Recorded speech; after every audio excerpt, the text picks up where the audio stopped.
Split the bamboo in the morning, dry it till night. Shape and bend it nice and tight.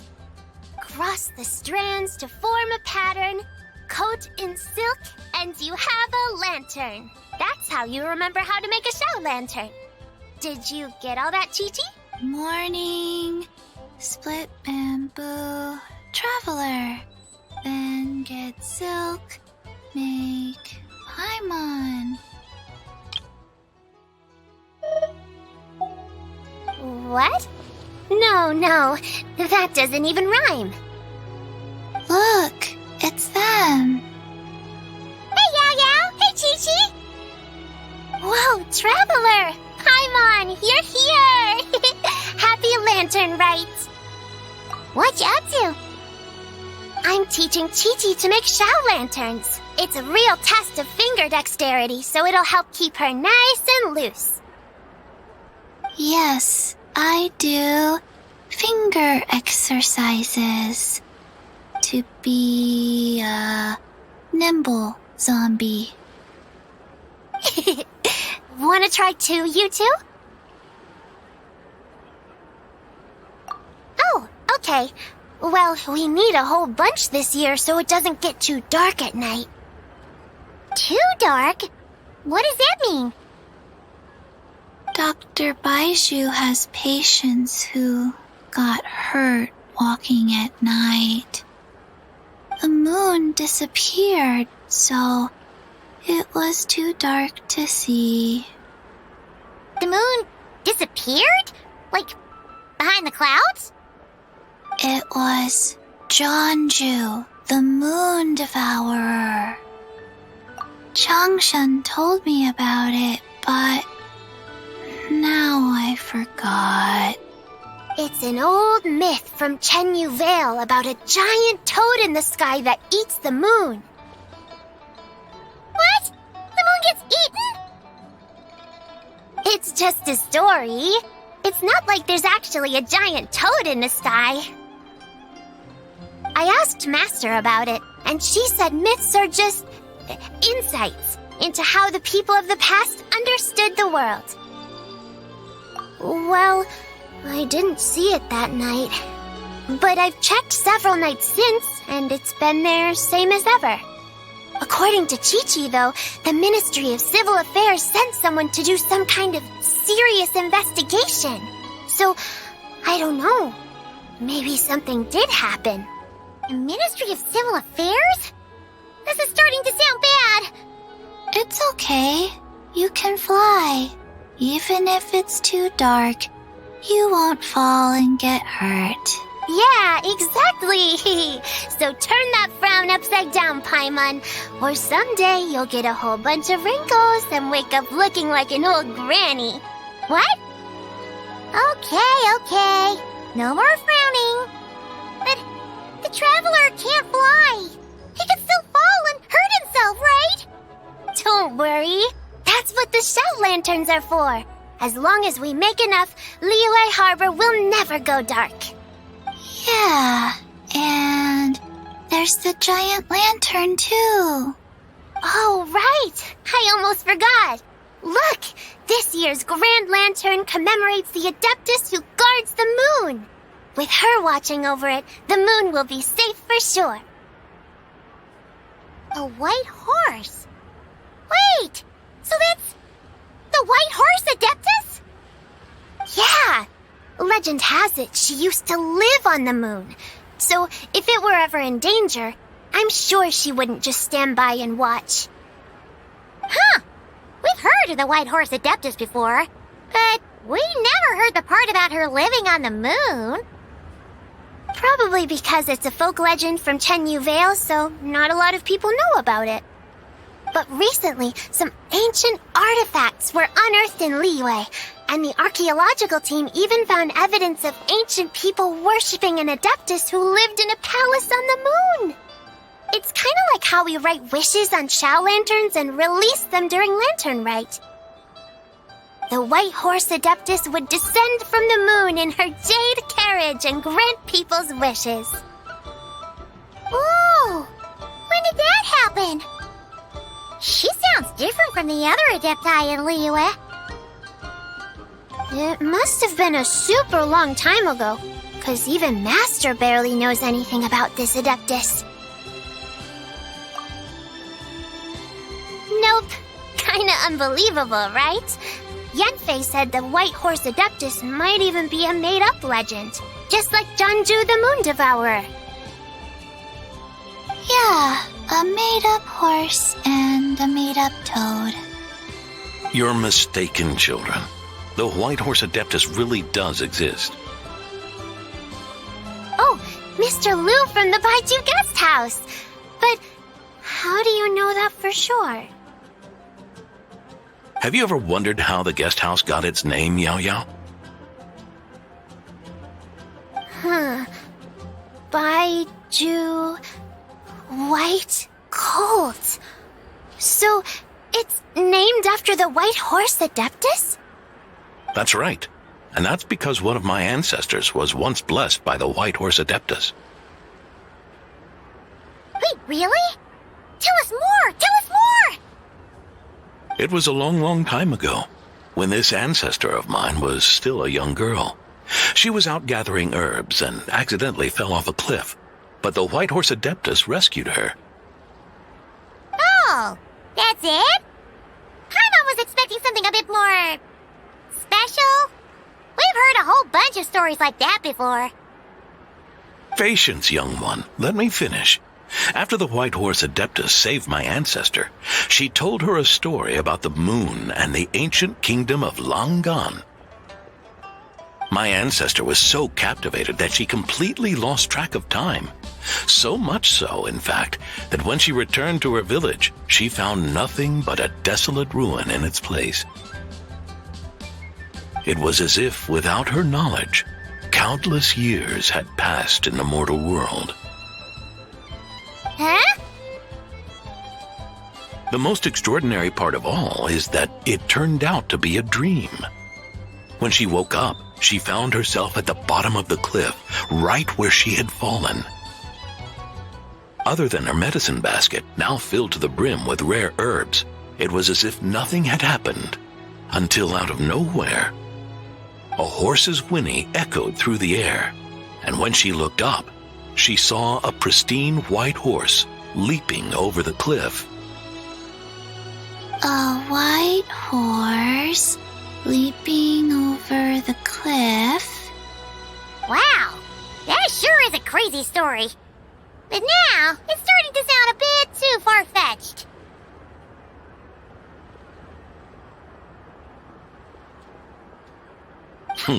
Another skeptic. You sound just like my son. But I know it's true. Ancestral records don't lie.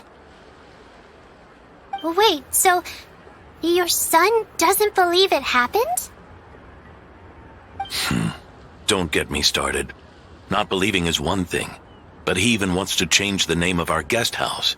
It's a disgrace, I tell you, a disgrace.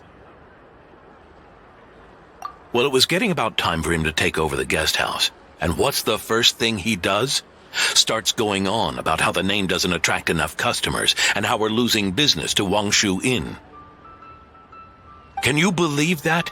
As if Baiju Guest House and Wangshu Inn aren't miles apart from each other. Oh, what about something like the Geo Lord's Rest? Paimon bets that would get people through the doors.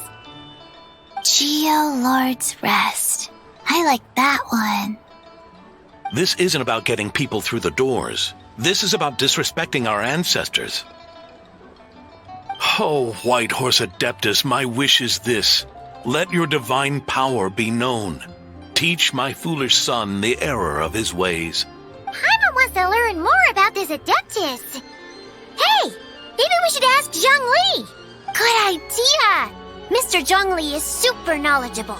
He can answer questions even Master has no clue about. Yeah, we just saw him having tea at third round knockout. All right, then that's our next stop. Chi-Chi and I are gonna keep making Shao lanterns. But careful on the road. Goodbye, Paimon. Goodbye, traveler.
Oh?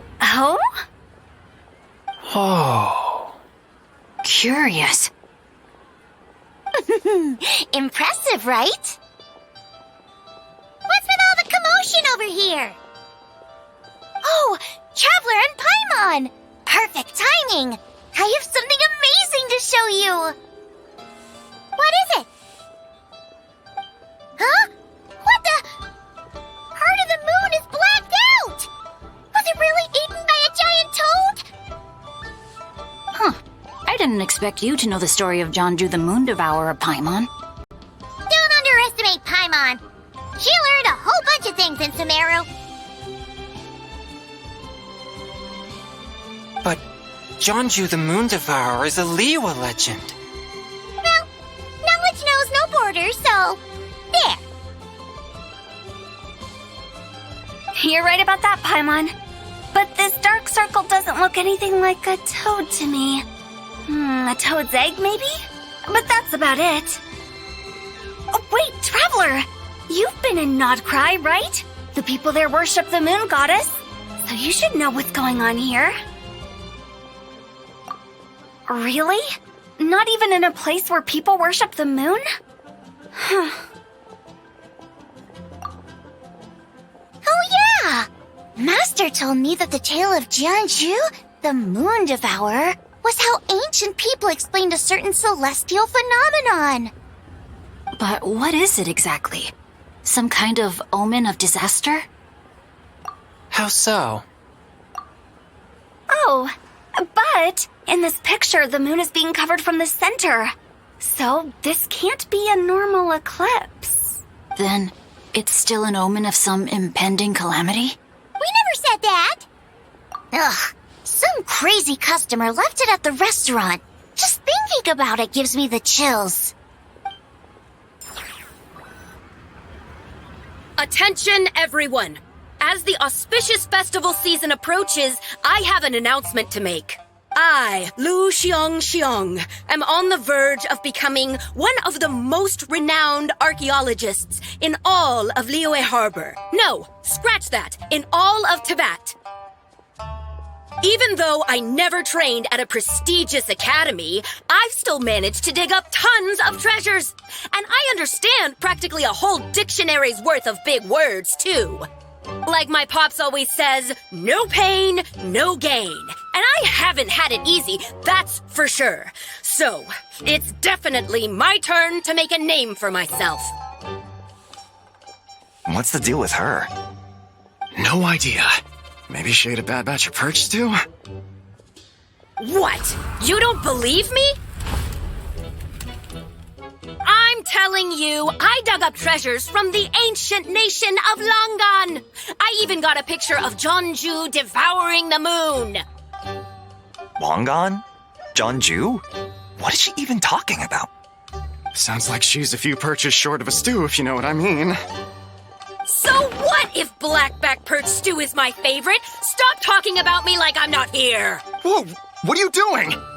You're just a stupid, ignorant man, and I'm gonna kill you. Young lady, you need to calm down. What? So you're looking down on me now too? How about I take you both out then? How does that sound? This is a place for dining. If you wish to take me out, you'll have to do it elsewhere. Don't act like you're better than me. Do you know who I am? I'm about to be the most famous archaeologist in all of Liyue. No, Tibet. Show me some respect. Huh? It's respect you want? Very well. For the sake of the other customers, we'll do this your way.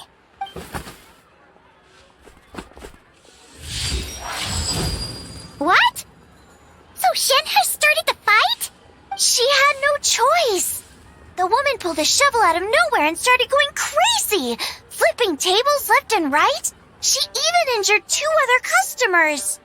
Shenna did what she had to do to restrain her, then took her to the Ministry of Civil Affairs. Thank goodness Aunt Shenhe was there. Or who knows what might have happened. Yeah. I started cleaning up after all the commotion, and that's when I found this photo. I thought it might be the one she dropped, so I rushed over to show someone. She said she took a photo of Jeonju the Moon Devourer. This must be it. Can we really trust what she said, though? Clearly, something is going on with her. Paimon's got a point. It sounds like she wasn't acting right at all. How do we know she wasn't possessed by some kind of evil spirit? Aunt Shenhe would have noticed if she was possessed. All right. But what about the part about Long Gone and the treasure she found? What about it? What if she raided a tomb and dug up some super special relic, then got herself haunted by an ancient ghost? One so powerful that even Miss Shenhe couldn't sense its presence. Your imagination is something else, Hu Tao. Why would an ancient ghost come to Wanmin restaurant, huh? To eat my blackback perch stew? Hey, it could happen. I'd want to eat your food if I was a ghost. Wait a second. She mentioned the ancient nation of Longon, right? Paimon's heard that somewhere before. You know what? My brother mentioned that some ancient artifacts were unearthed in Liyue recently. Mostly colored glass, fine jade, and bronze relics. Some of the text inscribed on them has already been deciphered. There were some poetic verses, but the word Long Gone popped up as well.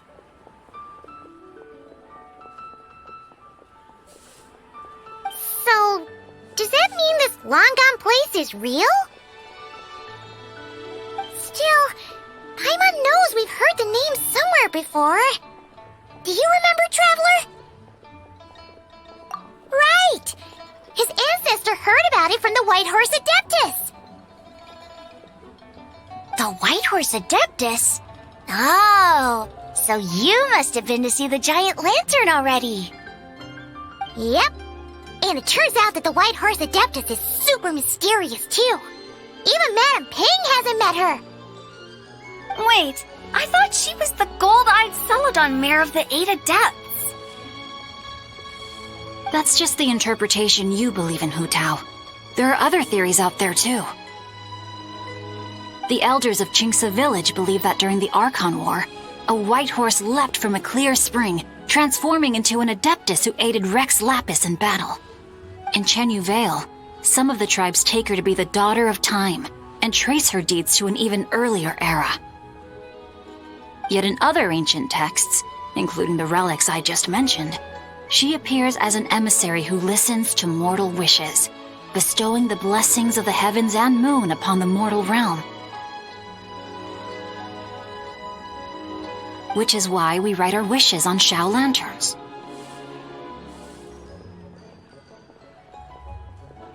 That's so complicated. So what's the verdict? Which version is the truth? I'm afraid there's no definitive answer to that. You two have been all over Tevat. Do you have an idea?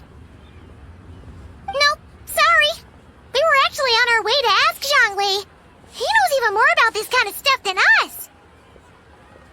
Ah, looking for a consultant, huh? He's having tea with Miss Linlong. Shigu Antiques is hosting an exhibition tonight. An exhibition? For what? All those antiques Sing Show just mentioned. So if you head to the big ship docked in the harbor tonight, I'm sure you'll find him. So, where to next? How about we go to the Ministry of Civil Affairs to ask about the White Horse Adeptus? We might be able to find out more about the recent moon situation, too. If you're heading to the Ministry of Civil Affairs, could you give them this picture for me? Since it belongs to that customer, she deserves to get it back at least. It might even help the ministry with their investigation. Ha! All right! We're off! Oh, wait! I almost forgot! Happy Lantern Rite! Come have a meal with us when you're free. We'll be there, or we'll be... square.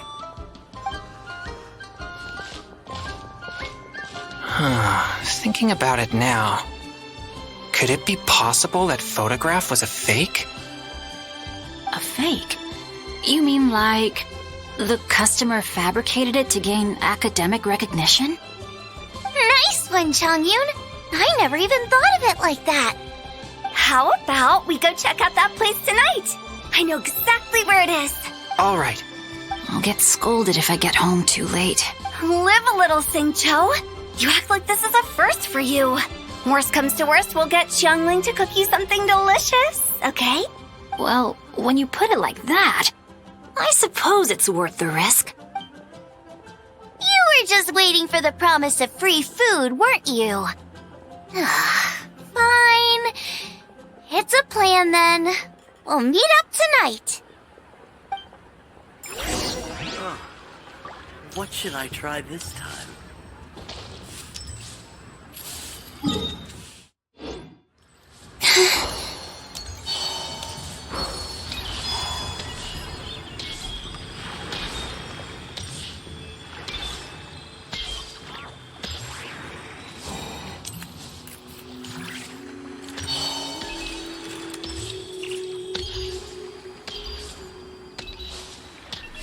Bring it!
Please be mindful of your personal safety.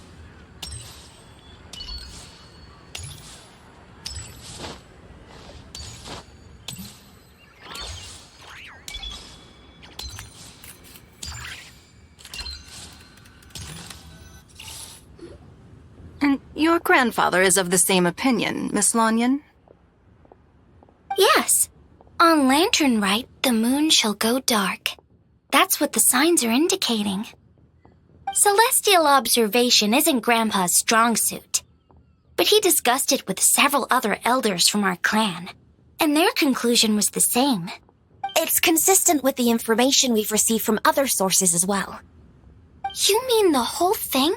About the legend of Jeonju the Moon Devourer? Happening in real life? Yes, that's one of them. So it's true.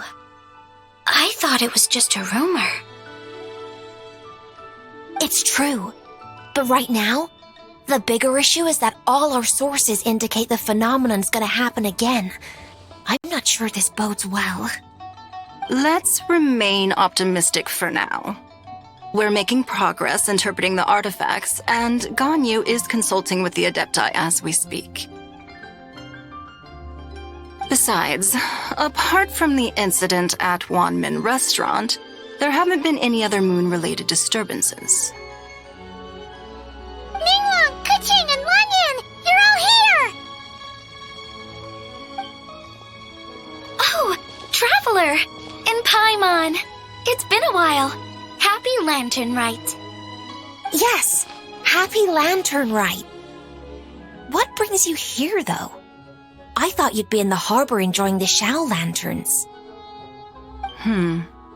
You're certainly not the type to visit Yujing Terrace for no reason. Is there something I can help you with? What? We're not allowed to just drop in on our friends during the festive season?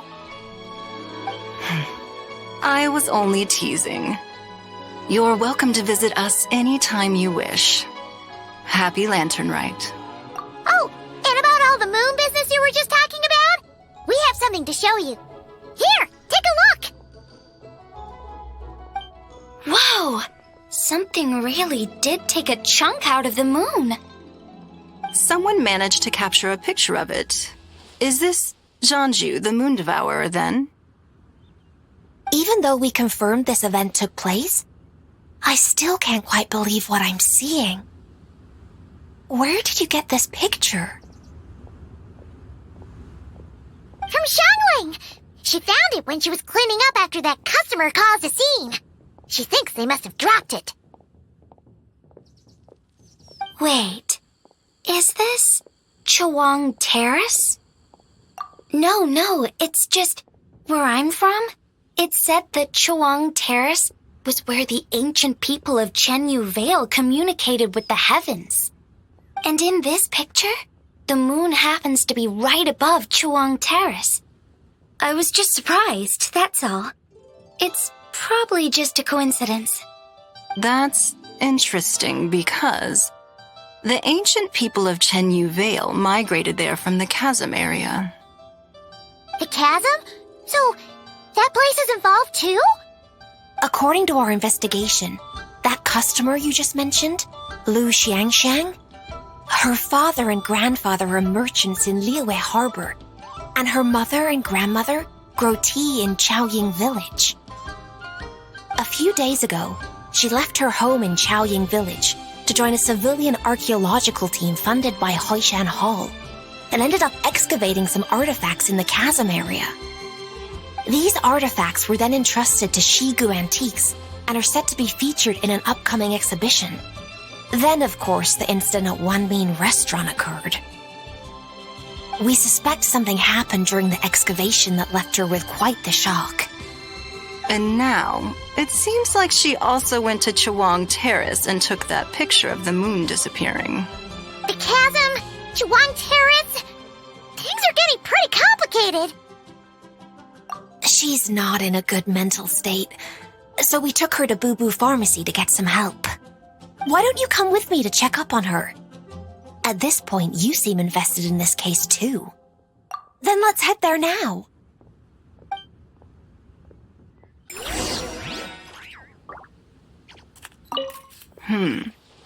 Now that I see this picture, it looks less like a piece of the moon was eaten, and more like something is obscuring it. But what sort of thing could block out the moon? While the Millelith stands guard, evil shall never.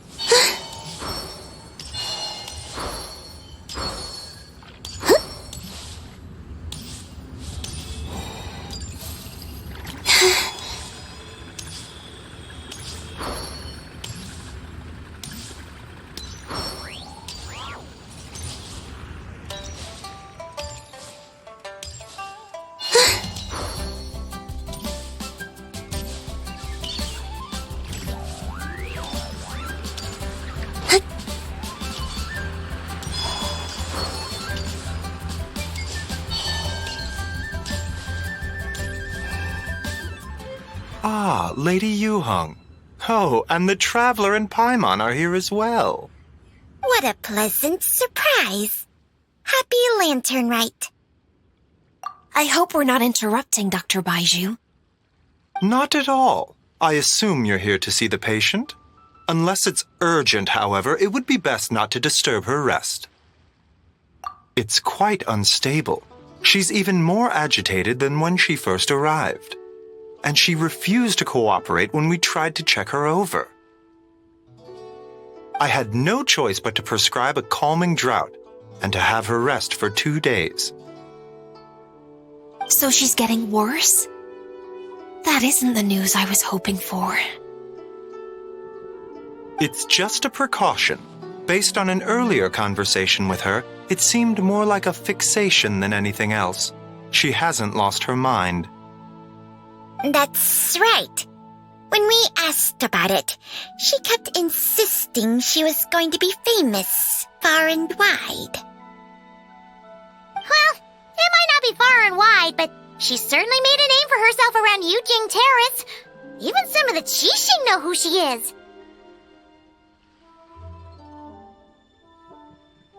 Not often, that's for certain.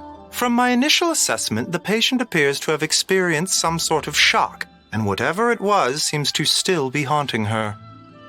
But what could have caused such a thing? The relics from the chasm? Or the moon above Choang Terrace that night? Come back in 2 days, and you might just have your answer. I suppose that's all we can do for now. We'll take our leave then, Dr. Baiju. Of course. If you need anything else, don't hesitate to stop by. Speaking of those relics from the chasm, aren't they being featured in an exhibition tonight? That's right. Are you planning to attend? Yeah, we wanted to have a talk with Zhang Li anyway, and now Paimon's even more curious about these relics. I would, except every item in the exhibition had to be registered with the Ministry of Civil Affairs, so I'm afraid it's been spoiled for me. I reviewed them all myself. There are some rather peculiar artifacts, that's for certain. We're still working on decoding the ancient text that appears on them. Yeah, the word jade appears a whole bunch, doesn't it? Huh? How did you know? Shincho told us. He said there were some ancient poems on them, too. He's quite well informed, isn't he? Well, he's right. We believe they're direct references to the ancient nation of long gone. As for the other text, instead of regular poetry, it seems to be more like ceremonial language used to worship the moon and the gods. The moon and the gods? Well, looks like it's almost time for the exhibition. You two should head over. There's an usher at the harbor who will lead you to the venue. Not at all. The exhibition is free to the public. The people of Liyue have a great respect for our history and are eager to learn from it. Plus, the exhibition is being organized by Lin Long, the owner of Shigu Antiques. As far as I know, it's been a long-time goal of hers to hold a cultural exhibition of this scale, where people can learn all sorts of information about the past. Guess we're in for a real treat tonight, then. Yes, have a great time. There's still more artifact decoding work I need to finish, so we'll have to part ways here. After seeing the picture you brought, there's a few ideas I'd like to follow up on. You're hard at work even during festival season? Huh! You haven't changed one bit, Ka-Ching. I'm simply fulfilling the responsibilities of my position. That's all. All right, I should get going. See you later.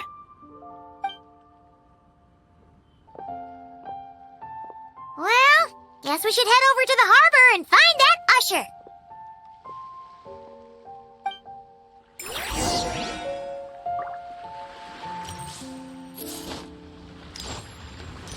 Please, show me your prescription.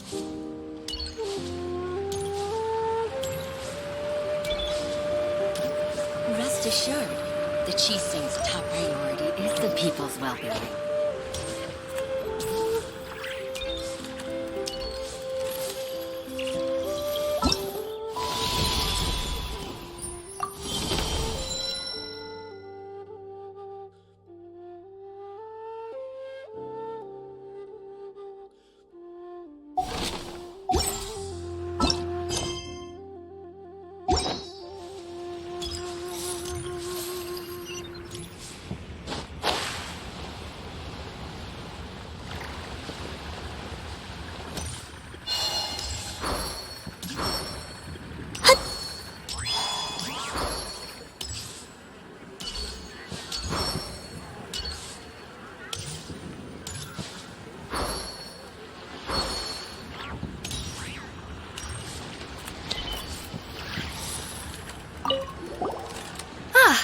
Here for the exhibition?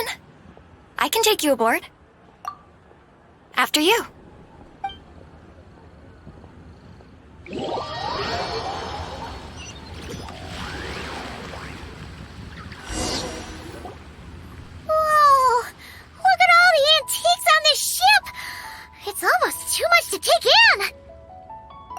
Greetings. I trust you've been well since last we met? Aha! Speak of the devil! You're right where Hu Tao said you'd be. Ah, so Director Hu gave me away, did she? Don't act like you're up to some super secret business. We know you just do whatever you feel like. Yo, Traveler, Paimon, what's up? It's been a while, you two. Happy Lantern Rite. Beidou! Yunchin! It's great to see you! You're here for the exhibition too? Yes. When I heard these artifacts were from ancient times, I just knew I had to come learn more about them. I mean, what a discovery, right? Yeah, Ningguang pretty much said the same thing. She thought coming here might help culture me up or something. But as you know, I'm more of a fists and punches type of person. I doubt one exhibition is gonna change that. You're too modest, Captain. You're the leader of the Crux fleet. That takes far more skill than just fists and punches. Plus, at the end of the day, you still decided to come, even though you didn't have to listen to Ningguang. Well, she's the Tianquan. If she can't even get an average ship captain like me to do her bidding, how's that gonna look? You sure know how to think from her perspective, huh? I guess I do. Anyway, how's everyone enjoying the exhibition? I heard that if you see something you like, you can negotiate the price with the owner and take it home. Wait, so we can buy this stuff? Indeed. Although Shigu Antiques is hosting this exhibition, many of the items come from private collectors. As long as both parties reach an agreement, you can make an offer of mora or an equivalent trade. Well, shall we continue our conversation as we look around? Let's go! Paimon's super curious about all this stuff.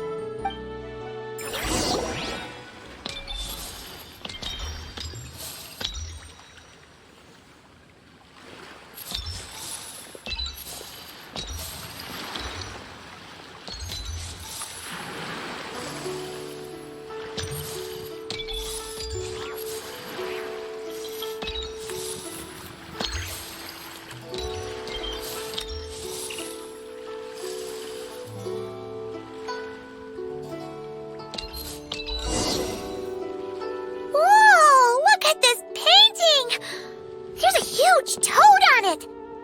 Could it be... This material is quite unusual. It doesn't look like paper. More like silk or some other kind of fabric. Yeah, I was thinking the same thing. Well spotted. This is a painting of Jianju, the Moon Devourer, made primarily with mulberry silk. Such craftsmanship is rarely seen in modern-day Liyue. Jianju the Moon Devourer! Paimon knew it! That toad made it super obvious. What's that? A new dish at Wanmin restaurant? No! It's a kind of lunar eclipse. You heard about how the moon disappeared recently, right? Oh, yeah. You're saying a toad did that? That's what the legend says. So, nothing to do with food then. Noted. And the figure next to the toad. Is that the White Horse Adeptus? From the stories I've heard, her palace lies on the moon. That would seem to be a logical assumption. No. In fact, this item was discovered in Chenyu Vale, and many years ago at that. Oh, so it's from Chenyu Vale? Actually, that's not quite right. You see, this painting is primarily comprised of mineral-based pigments, such as cinnabar and azurite, which are usually found within stratified rock. This suggests its place of origin may very well have been the chasm. You could have just started with that. You're as knowledgeable as ever, Mr. Zhongli. I had only ever heard the legend of Jianju the Moon Devourer, but now seeing it depicted in this painting, I wonder... If I purchased it, perhaps it could serve as inspiration for a new opera. Though I'm not quite sure who the painting belongs to right now. A splendid idea, Miss Yoon. Perhaps in lieu of mora, you could offer the lyrics to said opera as recompense. The lyrics? But to whom? Why, to me, of course. I am the owner of this painting, after all. Wait, so you're one of the private collectors of the exhibition? No wonder you knew so much about the painting. But lyrics in exchange for a precious antique? My work could never possibly be of equal value. I don't know about that. I'm not much of a scholar, but even I know your operas are in a league of their own. An astute observation, Captain Beto. In my possession, this painting is nothing but a lifeless artifact. In your hands, however, it could be transformed into a new piece of art entirely. Quite the worthy exchange, no? But I'm not sure when I'll be able to finish writing it. It certainly won't be ready this year. Allow me to be equally forthright, Miss Yoon. This silk painting is merely a copy I made of the original work. There is no need for such concern over its value. Huh? So it's a fake? I had no idea you were such a skilled artist, Mr. Zhongli. I pride myself on having some knowledge of antiques, but I didn't notice anything that would point to it being a replica. You never cease to amaze me, Mr. Zhongli. You flatter me. All that said, Miss Yoon, you must accept. Truly, I insist. Huh. He's gone from handing out fake Mora to fake paintings now, huh?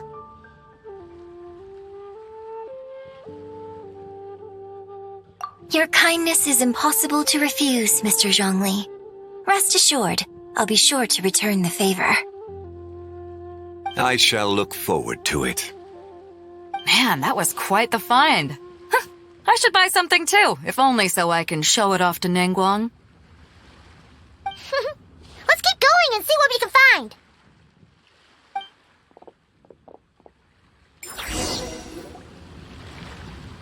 Wow, this bronze war chariot is really something. It must have quite the story behind it. I've never seen anything like it before. Do you know what this is, Zhongli? Ah, I heard from Miss Linlong that a carriage made of Celadon jade was unearthed in the chasm. A copper canopy, a body adorned with flowing clouds and geometric patterns. Yes, this must be the one. A precious piece indeed. This thing's gotta be thousands of years old, right? Crazy to think people back then were capable of such intricate metalwork. Too often, we view the past and future through the lens of the present. Objects that fascinated us as children seem crude later in life. And that's only after a few decades or so of separation. If one were to stretch time across hundreds or thousands of years, one might discover that time is not always a force that pushes things forward. It would seem the people of that era managed to create a remarkable civilization in their own right. Makes me want to get my hands on this even more. Ningguang's gonna be so jealous, don't you think? Has this war chariot caught your eye, Captain Beto? Oh, you must be Linlong from Shigu Antiques. Nice to meet you.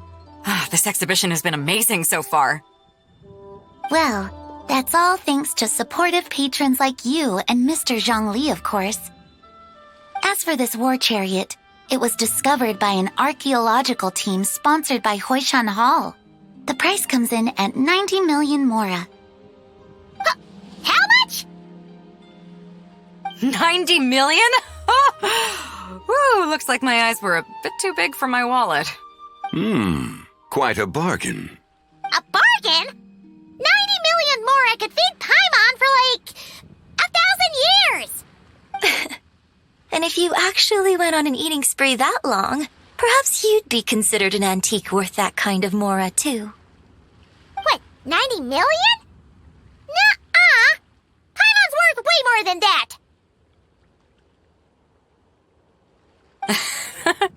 Well, if Mr. Zhongli thinks it's a good deal, I'm sure it's worth it.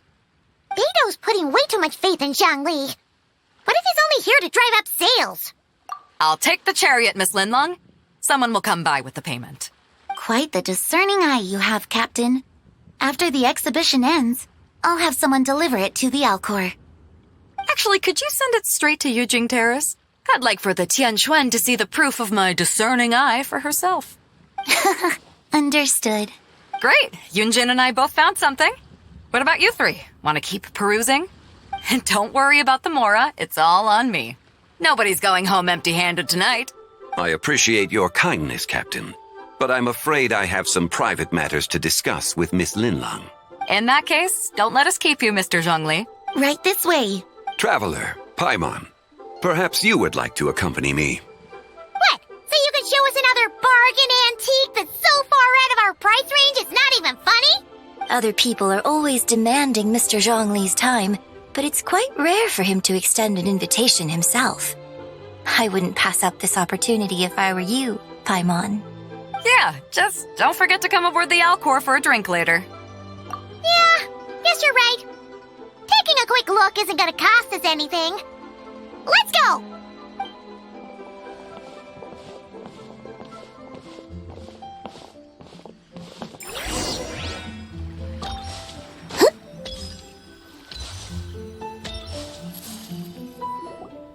These are all the jade pieces that were found, Mr. Zhongli. Wow! So many styles! What kind are these? These are a type of ceremonial jade. You're familiar with Chenyu Vale's rain jade, right, yes? Oh, yeah! So these pieces are all used in the rain jade ceremony? Well, you may not know, Paimon, but before the rain jade rite came into practice, Chenyu Vale was known for a different ceremonial tradition that also involved jade. The Bi is used to honor heaven, the Cong to honor earth, the Gui to honor the east, the Jiang to honor the south, the Hu to honor the west, and the Huang to honor the north. These form the 6 ritual jades. It's unfortunate, however, that Miss Linlong's set is missing both the Gui and Hu pieces. Oh, I know. These jade artifacts are from such an ancient time. It's proved difficult to track them down, even for our establishment. No matter. You happen to have precisely the piece I was looking for. Huh? This broken jade token? I didn't expect this to catch your eye, Mr. Zhongli. It isn't one of the 6 ritual jades. An affect belonging to an old acquaintance of mine. An old acquaintance? One of your collector friends, Mr. Zhongli? You could say that. Traveler, take a closer look.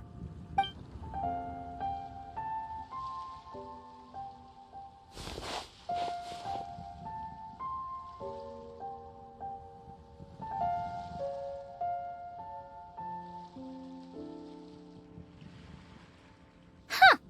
It doesn't look all that special to Paimon. Just seems like a broken artifact. Indeed. It's been thousands of years since the moon has appeared in such a form. So, in the past, the moon wasn't always full. Then, could this missing chunk be from when Jeonju devoured part of the moon? It's worth looking into. Your insight is invaluable, Mr. Zhongli. I had no idea how special this piece was. Since it has caught your interest, allow Shigu Antiques to cover the cost. Oh, that is far too generous, Miss Linlang. Not at all. I've always wanted to give people a chance to appreciate these snapshots of history. So holding an exhibition like this has been a lifetime wish of mine. And it never would have been possible without your help, Mr. Zhongli. I merely put in a good word with a few acquaintances of mine. And it had a profound impact. Without your recommendation, I doubt half of these collectors would have come to the exhibition. So, on both a personal and professional level, I owe you my thanks, Mr. Zhongli. Wow! Zhongli actually did something useful for once.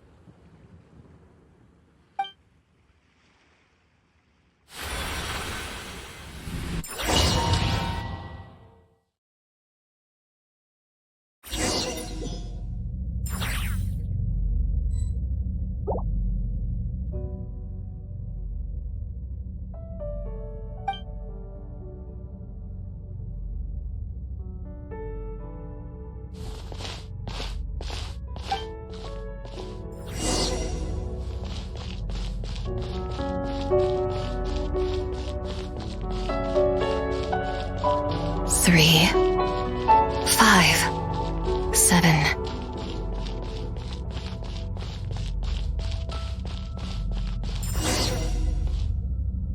11, 13, 17, 19, 23, 29.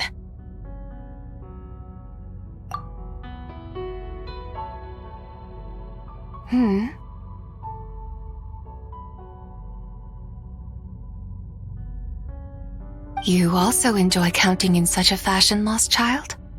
The same loneliness as them. It seems to exist in your heart as well. Me? I'm sorry, I don't remember. The shadow of the moon? Or a dream of time? I'm sorry. No one has asked me such things before. I've been here for so long. There is much I have forgotten. I know nothing of your arrival. All I know is the longing in people's hearts. Yet, I sense the moonlight's guidance within you, child. Perhaps that is what brought you here.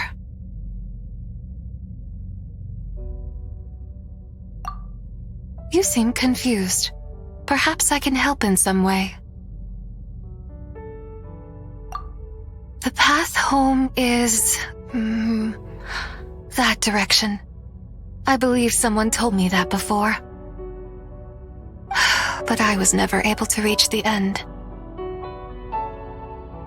You should take a look. No need. It would seem... my time has already run out. Farewell. May the moonlight ever shine upon you.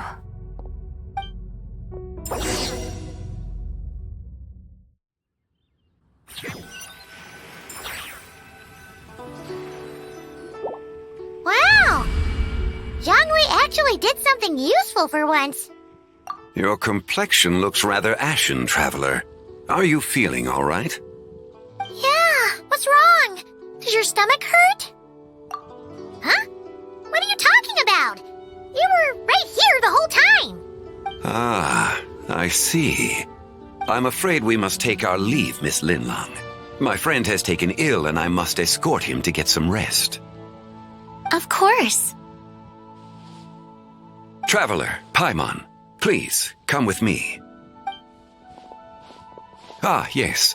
Regarding the payment for the jade token. Charge the expense to the Wangsheng funeral parlor if you would.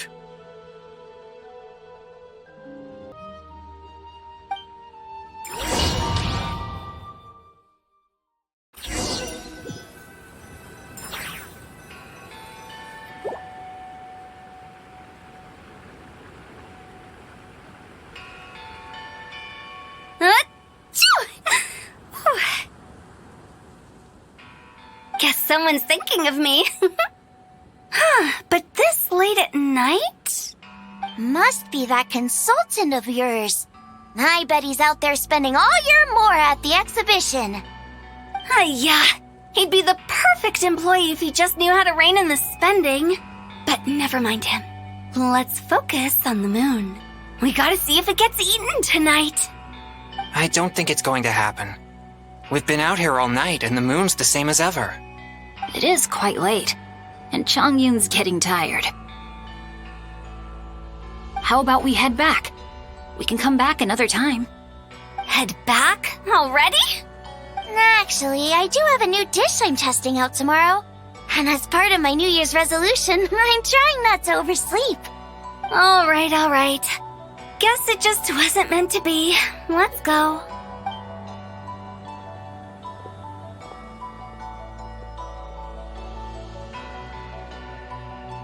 When the sun's out, bathe in sunlight. When the moon's out, bathe in moonlight.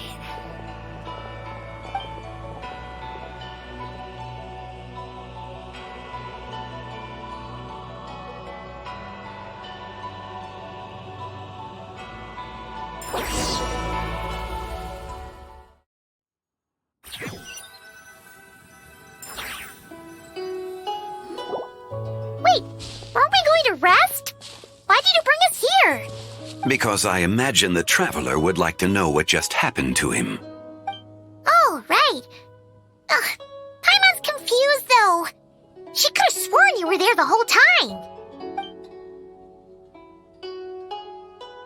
Oh, how is that possible? It sounds like his spirit formed an inexplicable connection with the being in that space. Ah, you suspected from the beginning, didn't you? Indeed, the being you met is the fabled White Horse Adeptus, and the original owner of this jade token. Her name is Zibai. Wait, does that mean she's inside this token? No, she does not reside within this token, but rather within the moon's shadow. This token is merely a medium. Word has it you accomplished quite the feat in Notcry. You and your friend brought the Frost Moon back to Tevat. Tell me, did you ever wonder about the other moon? The one that hung in its place for thousands of years? We never really thought about it, but it must have been a fake, right? A fake moon! Indeed, it was false. Its true nature, nothing but a projection of the moon. It also happens to be the prison that confines Zibai to this day. Wait, the White Horse Adeptus is trapped inside that projection? Then we need to rescue her! But the moon in the sky right now is the real one, right? Where did the fake moon go? And why can't Paimon see it? With the return of the true moon, the shadow naturally lost its place in the heavens. Now, it is disintegrating bit by bit. It's a process that comes and goes. When it occurs, it looks like the moon is being obscured by a black shadow. But when it stops, the shadow disappears and becomes invisible to the eye. So, you're saying there's an invisible fake moon blocking the real moon right now? Indeed. Okay, this is not what Paimon was expecting. My hypothesis is that people's wishes could be what trigger the periods of disintegration. After all, when you experienced that episode just now, it was precisely when Miss Linlong spoke of her own wish. Wait, is that because the White Horse Adeptus answers people's wishes? The legend must be true then. So, that means the more wishes we make, the faster the fake moon will disintegrate, right? Then it won't be long before the White Horse Adeptus is free! Quite the contrary. After countless years trapped inside, the two have merged into one. When the moon shadow is gone, Zibai will cease to exist in this world. Oh no! So, by bringing the moon back, we actually hurt the White Horse Adeptus? Do not burden yourself with such thoughts. Because of your actions, a promising opportunity has presented itself to us. Let us not forget, what is crumbling is also precisely that which imprisons her. Yes, and that is why I invited you here tonight. Your connection to that broken jade token confirms that you can do what I envision.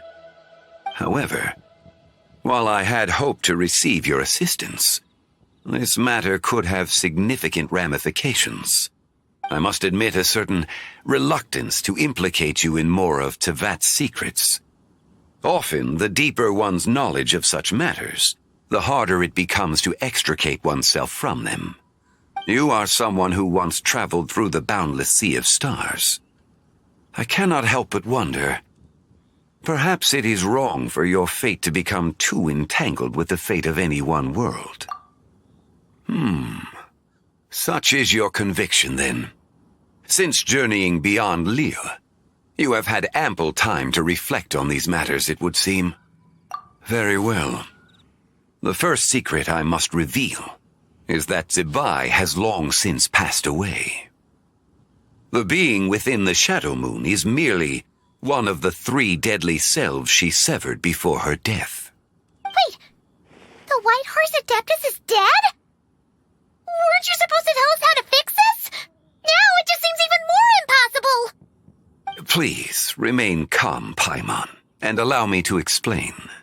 The 3 deadly selves is a practice used by those engaged in spiritual cultivation. The intent is to sever the 3 vice-laden mortal selves to reveal one's true, pure self beneath.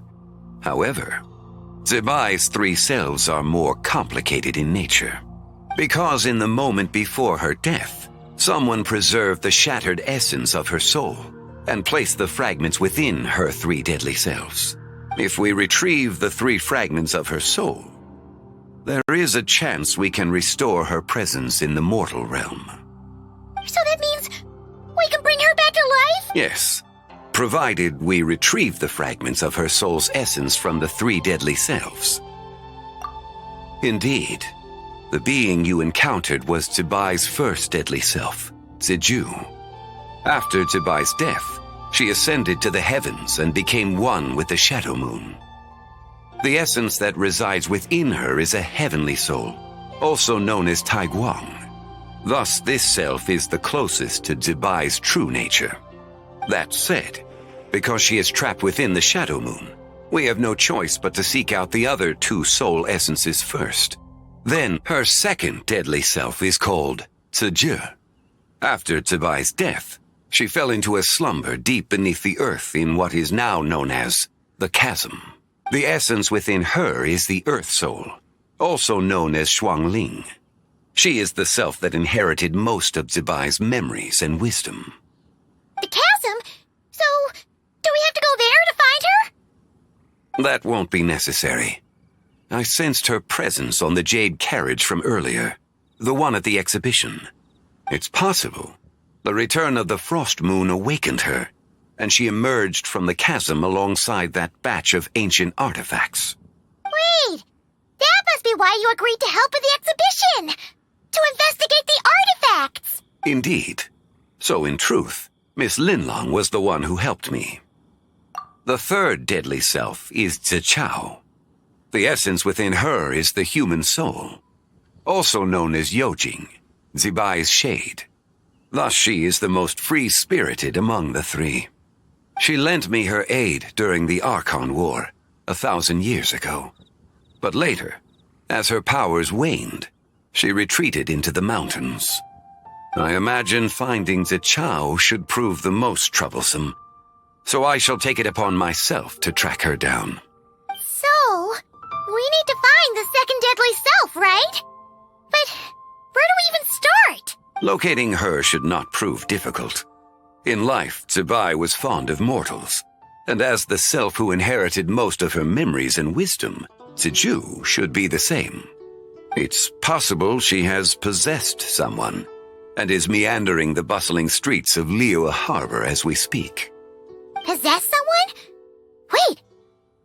Are you thinking what Paimon's thinking, Traveler? What if she raided a tomb and dug up some super special relic, then got herself haunted by an ancient ghost? Exactly! Lu Xiangxiang!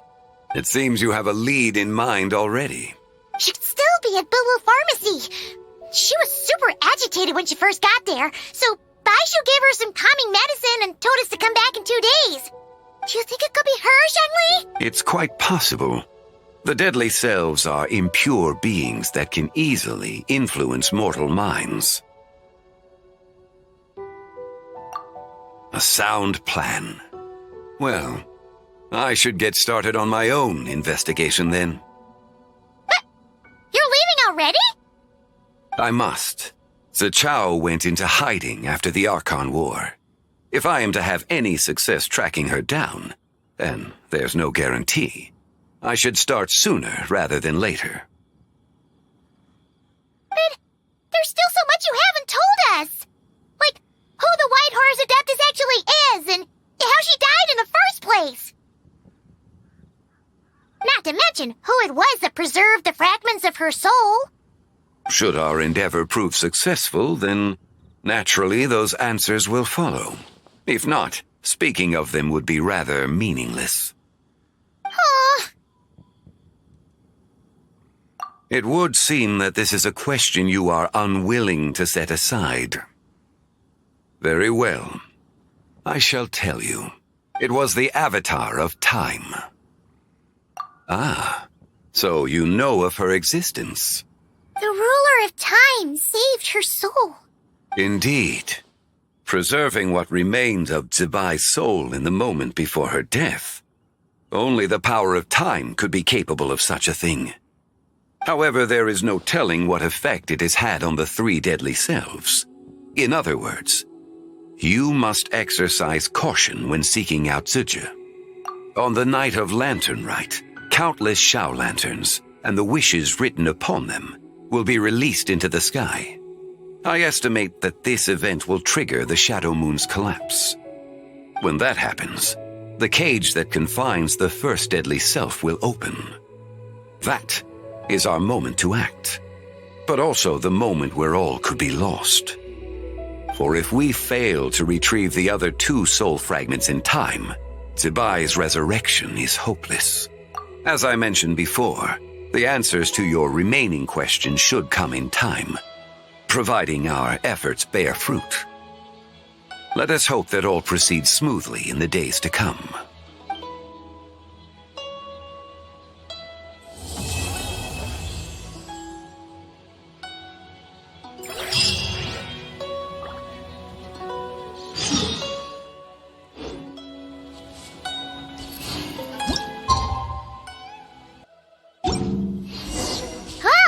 Should we head to Boo Boo Pharmacy today? Fingers crossed we learned something useful.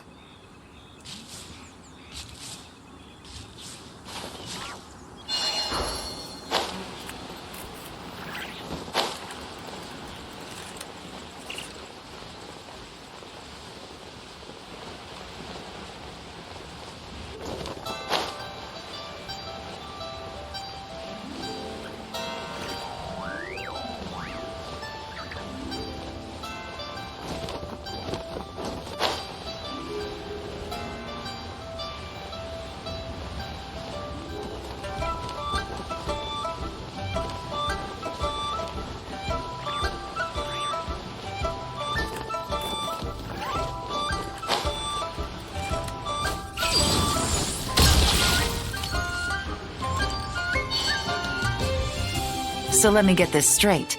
The patient disappeared right as you were delivering the medicine. I know it's hard to believe, but that's exactly what happened. It's true. 1 minute she was there, and the next she was nowhere to be seen. Hey, it's Yelan! Fancy seeing you here! Oh, is this a bad time? Not at all. Just a small roadblock in the case I'm working. Ningguang asked me to investigate a patient named Lu Shangsheng. If you're here to find her too, then you're out of luck, I'm afraid. She went missing this morning. What? According to Dr. Baiju, the patient vanished right under his nose. But it just seems like that should be impossible. There 1 second and gone the next?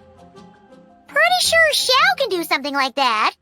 Then you're suggesting this Lu Shangsheng is the vigilant Yaksha in disguise? Or some other adeptus? Guess not. But this is so weird. How can a living person just vanish into thin air? Unless Linny decided to take his act to Liyue? Who is this Linny you speak of? He's... Oh, never mind. Paimon's just grasping at straws.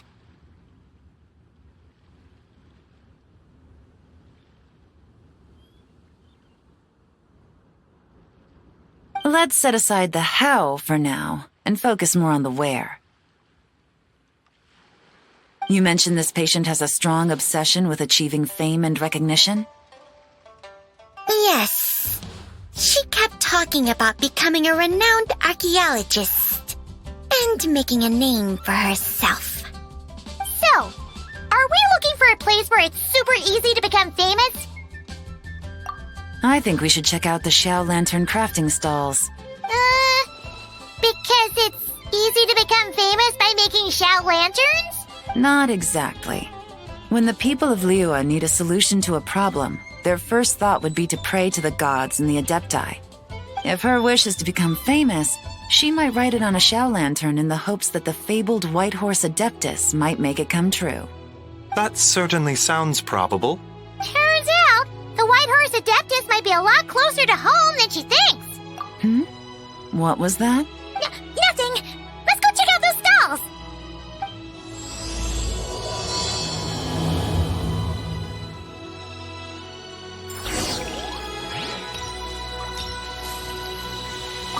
Is it possible I was just imagining things? But I saw it too. We can't both have been imagining it.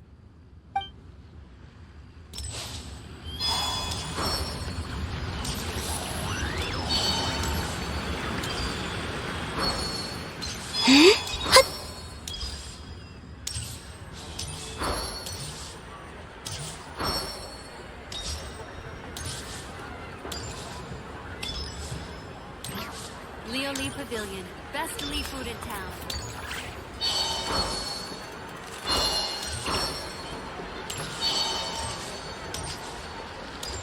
I should open a store.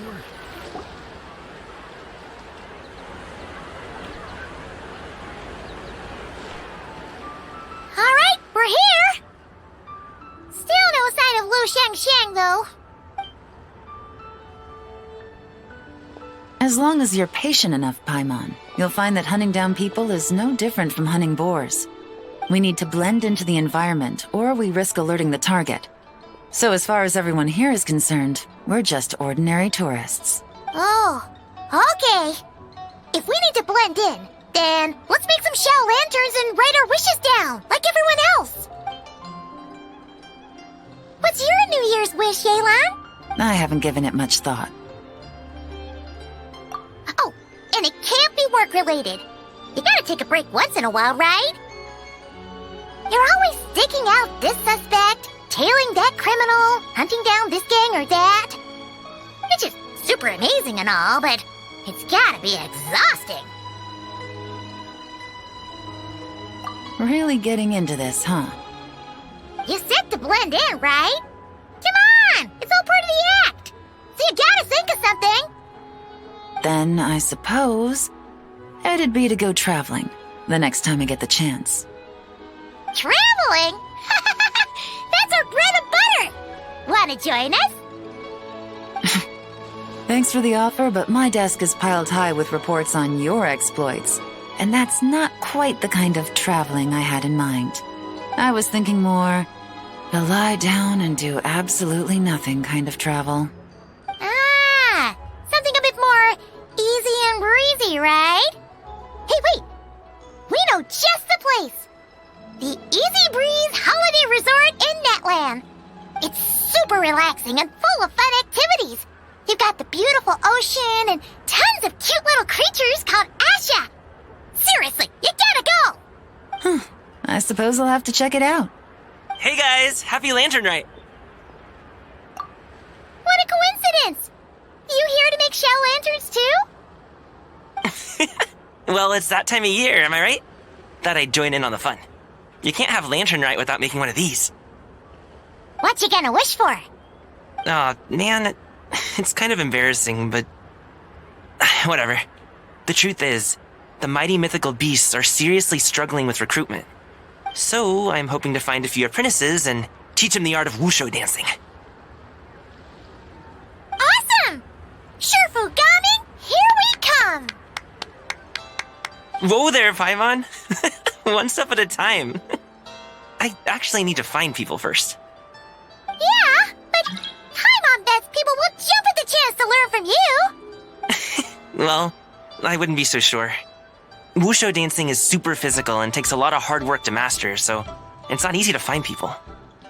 At this point, if the Adepti can't help me, no one can. I'll do it! Huh? You just said you wanted an apprentice, right? Well, I'm offering. What do you think? Whoa, the White Horse Adeptus works faster than I thought. Traveler, it's her. Lu Shangshang. Our target! Hey, didn't you hear me? I said I wanted to be your apprentice. No need to shout. I heard you the first time. What's your name? Step back a bit, Gaming. This person could be dangerous. What? Hey, you trying to do? Do you know who I am? Get back! Lu Shangshang, we have no intention of harming you. We just need to ask you a few questions. Get back, I said! Try to remain calm. If you come any closer, I'll...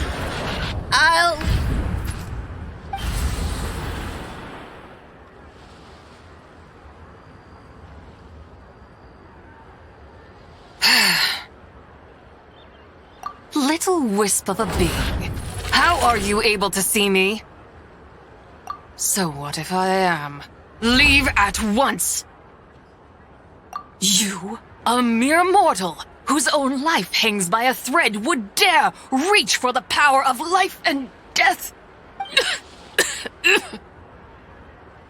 Unless you wish to be condemned to eternal damnation, you would do well to abandon this foolish endeavor. I shall speak on this no further. Don't come any closer. How did I get here? Who are you people? Playing dumb, are we? Save it. We know you attacked those people at Wanmin Restaurant. What? No, I would never. You must be mistaking me for someone else. You don't remember? Of course not. How could I do such a thing? What about the photo you took near Chuang Terrace? What photo? What's going on? It's like she lost her memory or something. Well, this complicates things. I'll take her back for questioning and let you know what I find. Take her away. But I didn't do anything. I swear. That's weird. She seems so normal now, but she doesn't remember anything. This is just great. An apprentice falls right into my lap and now she's gone! Don't worry, Gaming. This is a special case. Paimon's sure you'll find one soon.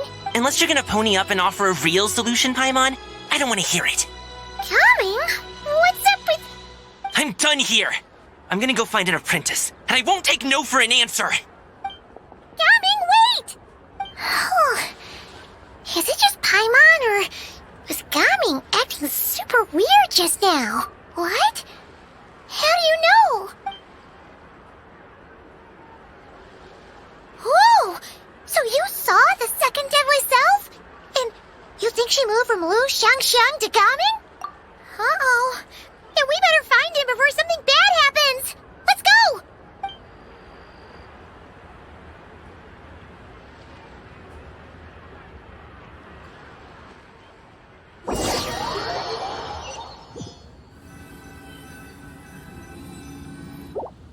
Alas, why must Cloud Retainer inflict such woe upon us, Mooncarver? By the order of Rex Lapis, we were supposed to make haste to the harbor to stand watch.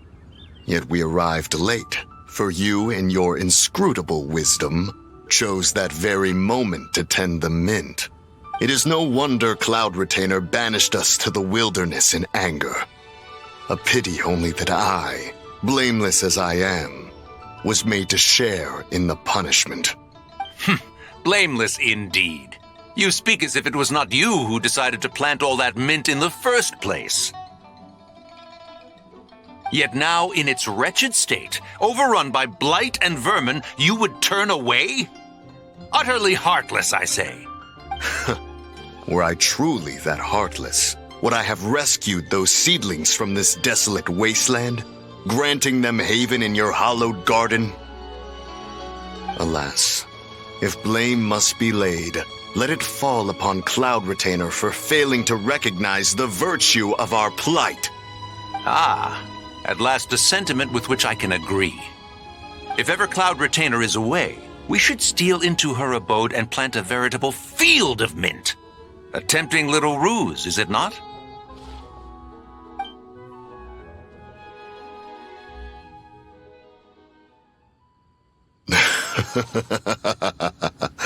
Positively ingenious. Please stop chasing us! Just let us go! Get back here! If you keep running, I'll kill you! Please, we don't know anything about wushu dancing. Just leave us alone! What? You think I'm not good enough to teach you? Just agree to be my apprentices, and then we can talk. That child. Looks somewhat familiar. Ah, it appears to be the Wushu dancer from Liyue Harbor. I have seen him perform on occasion. Come, let us take a closer look. Has trouble befallen you, young one? Perhaps we can offer aid. Oh, thank the gods! Please, sir, you have to help us. This guy's trying to force us to become his Wushu dancing apprentices, and he won't take no for an answer! Oh, so it is you who require aid, not the other way around. Get out of the way, old man! This is between us. Preposterous. You dare to presume we are of a mature age? Listen here, brazen youth. Skilled you may be in the art of dance, yet your offstage demeanor leaves much to be desired. Hold on, Mountain Shaper. Something is amiss. Look closer. Huh. Indeed, he bears the mark of something unclean. It spells trouble. You there, depart at once. Hey! You drove off my recruits, old man! You'll just have to take their place, even if you're a bit on the decrepit side. Many years it has been since a being has dared speak to us in such a manner. Now let us see what evildoer has sought to use you as its puppet, young one. You two, you're Adepti! Does that strike fear in your soul? Whoa! 2 Adepti recruits just fall right into my lap? That white horse sure knows how to grant a wish. Coming! Slow down! Wait for us! Jeez, take a hint, will you? I told you to stop following me! Traveler, Paimon, keep your distance from this youth. Evil has taken a hold of him. We know! It's one of the White Horse Adeptus' deadly selves! She's possessing Gaming! The White Horse Adeptus' deadly selves? Could it be that Rex Lapis called us to Liyue Harbor for this very reason? Hey! What are you two whispering about over there? Who's gonna be first apprentice and who's gonna be second? It doesn't matter! I'm not the kind of Sufu who plays favorites. Insolent spirit! Be gone from this child at once!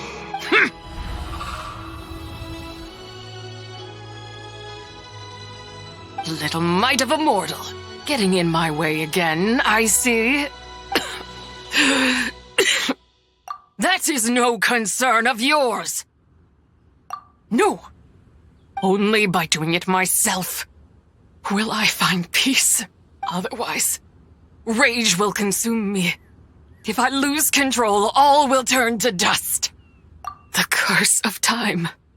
The memories this body holds. Come no closer. This is your final warning. Insolent spirit! Be gone from this child at once! Huh? Traveler and Paimon? And 2 Adepti? Where are we? Weren't we just making Xiao lanterns in the harbor? Gaming! You're back! Ah! The sun is most scorching. Agitation stirs within me. I require cooling mint to beat this heat. And speaking of, Cloud Retainer has scorned this verdant wonder long enough. It is time for her to feel its wrath. The wrath of mint! Mountain Shaper, where are you going? Oh no! Now Mountain Shaper's acting weird! Oh, you don't think it's spread to him, do you? Spread to him? Quickly now, explain to me what has been happening. What? Was I really that rude? Jeez, someone get my dad to throw a slipper at me. I'm so... Whoa! You okay, Gaming? He is fine. It is simply exhaustion. But to think Mountain Shaper would succumb to something like this, it is most unexpected. So, what do? We can't just leave Gaming like this, but we can't ignore Mountain Shaper either, right? My cultivation level rivals that of Mountain Shaper. Were I to give chase, Zizha would but flee from his form and take refuge in mine. Seek out Streetward Rambler. Cloud Retainer and the Conqueror of Demons should be with her. I shall take this child back to the harbor and join you post-haste. Whoa! What are all the Adepti doing together? Rex Lapis charged us with keeping watch over Liyue Harbor should danger rear its head. I dare say this is the very crisis he anticipated. Come, we must devise a strategy before confronting Zizia.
The White Horse Adeptus?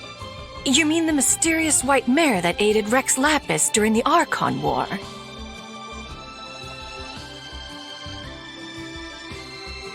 Even if it's not her, there must be some connection. She always avoided us back then, and I never knew why. Rex Lapis's recent trip seems to be related to this person as well. Xianyun! Madam Ping! Xiao! Great! You're all here! Ah, Traveler. It has been quite some time. Oh, happy Lantern Rite, Paimon. You're as lively as I remember. I trust things have been well. Sorry, Madam Ping. No time to catch up. Something terrible has happened. What is it? Has Mountain Shaper gotten himself into trouble? Mooncarver is here with you, but he is not.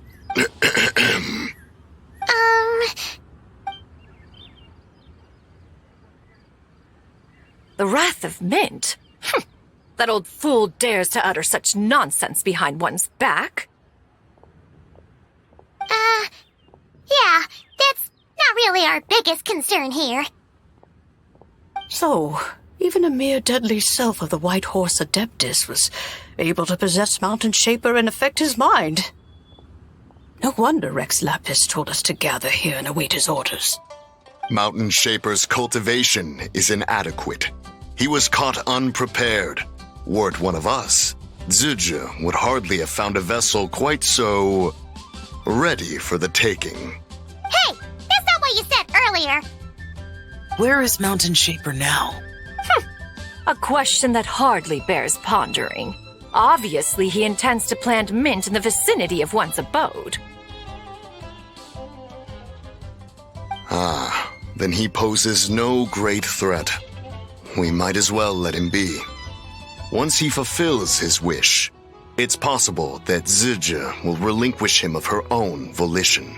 Your ulterior motive is most obvious, Mountain Shaper.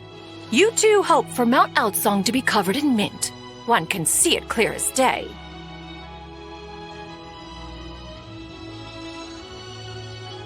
Not to mention, deadly selves are born of malevolent human desires, and naturally pose a great risk to the form and mind of all living beings. We cannot let this go unchecked.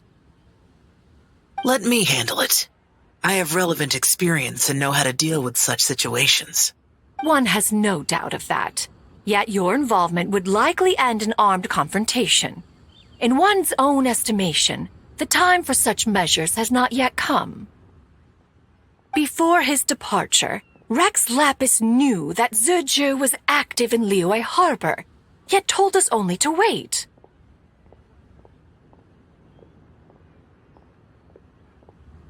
It would seem, then, that Rex Lapis did not believe extreme measures were warranted here. Yes, this is quite a peculiar case. After all, Zizhu's possession does not seem to come with ill intent. It's more like she's guiding those she possesses to fulfill their own wishes. There is another matter of import, however. I sense tremendous resentment emanating from her. What could be its source to render her so unable to find peace? She was talking about the White Horse Adeptus memories, right? From what the Traveler said, it seemed like she was about to explode with rage. But why? With Rex Lapis away, if we wish to understand that which occurred in the past, we shall have to ask her directly. She also mentioned the Curse of Time. What could that be about? Perhaps erosion. Indeed. We are of the same mind. I heard that ancient clans in the mountains once regarded the White Horse Adeptus as the daughter of time. It seems there was some truth to that, after all. The Daughter of Time. Cursed by time? Time does not treat everyone equally. The longer you dwell in this world, the more it takes from you. Then what do we do? One has devised a solution. Based on what you have told us, it seems that Zizhu is in the habit of leaping to a different host when provoked. One's plan is for us to block all escape routes while you confront Mountain Shaper, forcing Zizhu to reveal herself. Then, if prior experience stands, she will have no choice but to possess you. However, not only are you able to sense it, you are also unaffected by the peculiar state of stasis. In other words, in that moment, you would have the chance to either subdue or persuade her. That is akin to walking straight into the lion's den. Allow me to go instead. Yeah! Isn't this plan a bit too risky? Why doesn't Paimon try first? After all, even if she got possessed, it's not like she would pose a danger to anyone. Paimon's wishes aren't all food-related, you know. One would not suggest this course of action if one had any such reservation. Time and again, the Traveler has proved immune to Zizhu's influence. Consider for a moment why that might be. Oh yeah! That's what the first Deadly Self told you, right? Perhaps your time in Nod Cry left you with the blessing of the newborn moon goddess, Traveler. And this White Horse Adeptus clearly has a profound connection to the moon. Indeed. Indeed. I see. Have you other concerns, Conqueror of Demons? I was just trying to fathom why Rex Lapis left without explaining the situation in detail. But now I think I understand. Rex Lapis entrusted this matter to the Traveler, which means in his estimation, the Traveler must be the key to its resolution. So I have no other concern. I trust Rex Lapis, and I trust you. Then we are all in agreement on proceeding with this plan? Very well. We should depart at once, lest we lose our chance. Let us see whether that old fool truly dares to face one's abode with Mint.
1 mint, 2 mint. Let us plant a whole slew of mint.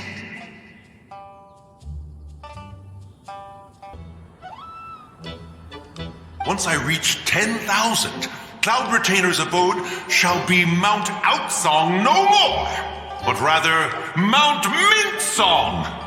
Oh, to behold the look on her face when she is confronted with such verdant splendor! Mountain Shaper, you dare disturb the tranquility of one's abode. Do not take personal offense, Cloud Retainer. He is not in control of his faculties. Exactly.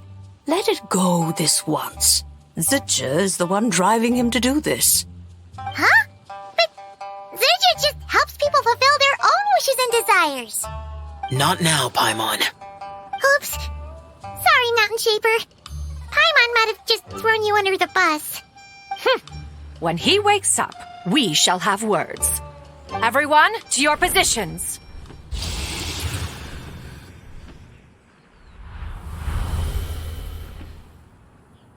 Be careful. A pest? I must catch it. Again! Oh, young one, it is you. Don't tell me. Cloud Retainer sent you? Ha! Such brazen insolence. Such presumption. Such boundless avarice. That wretched adept's impudence knows no end. If she dares lay a finger on my garden, I shall smash her cuisine machine to pieces. You think I am one to fold so easily?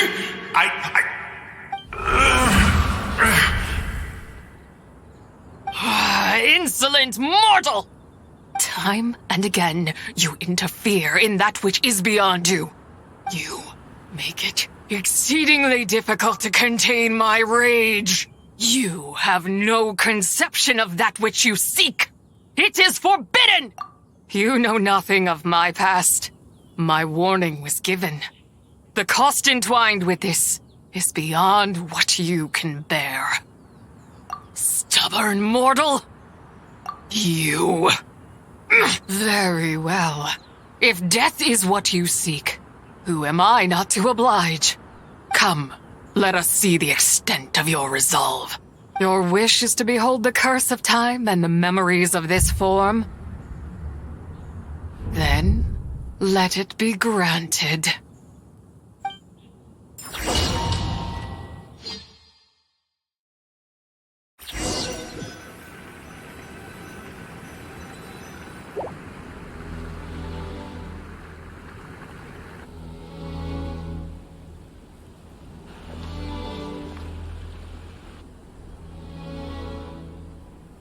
You who seek death, stand before me.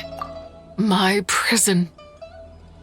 I was merely a trace of impure energy within Zapai's immortal body. When her soul was shattered, it should have been the end of me. But then, the one who governs time descended from on high and froze the moment of her death. And so, I remain in this world, unable to find release. A mortal who knows of her existence and would dare to speak her name. Who are you? Help. No, there is nothing we can do for each other. Her power, the one who governs time, it has surrounded me ever since. A blessing and a prison, all at once. No, I have been asleep in this prison for countless years, until a familiar presence woke me. Then, through that mortal girl's eyes, I saw it, as pure and bright as ever, unchanged across the millennia. It was the moon. That place is called Chiwong Terrace. Did later generations rebuild the altar in a new location? It looks just like the one used to honor Zapai. Could it be? The traces of what happened back then still remain in this world. That memory is embedded deep within the essence of Tsubai's soul. It is one that should have been forgotten. Yet, it is precisely that which haunts my every waking moment, fuels my rage, and denies me a modicum of peace. Now you, a mere mortal, come to seek that which is forbidden. So, let us see whether the fire that fuels your ambition is a hero's wisdom or a fool's courage. I shall relinquish control over this body's curse and let it devour everything within sight. Run as fast as you can, lest this prison become your grave. Look, it draws near. The river of time, come to sweep all into oblivion. A torrent of tears for the dead and departed. I shall wait for you at the end, mortal. Evade being swept up in its waters, and I will show you everything. Fail, and we shall sink into oblivion together.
I did not expect that you would make it to the end.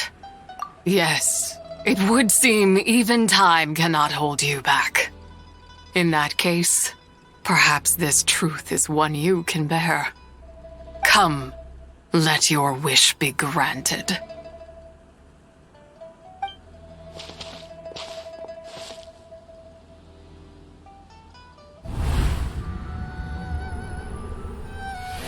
Under moon eternal, in radiant night, a maiden grants silk, soft and light.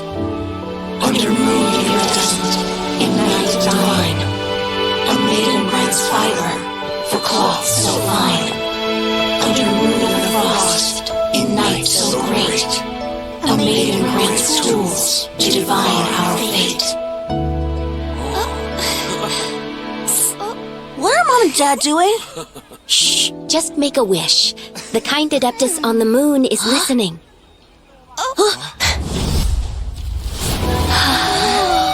Look, it's Lady Tsubai. Wow, Lady Tsubai? Is she powerful? Of course. She taught us how to grow grain and beans, millet and rice, how to peel hemp and reel silk, spin thread and weave cloth, how to cut stone and build houses, cast bronze and forge tools. According to Mom and Dad, the Adeptus Tsubai is the god of soil and grain, who blesses our land and its crops. Huh? Lady Tsubai's leaving. It's all right. We just have to wait till next year. She'll be back.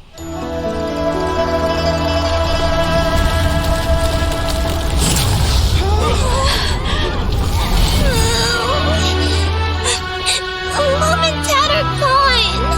Why hasn't Lady Tsubai returned? She'll come. We just have to believe. What is that?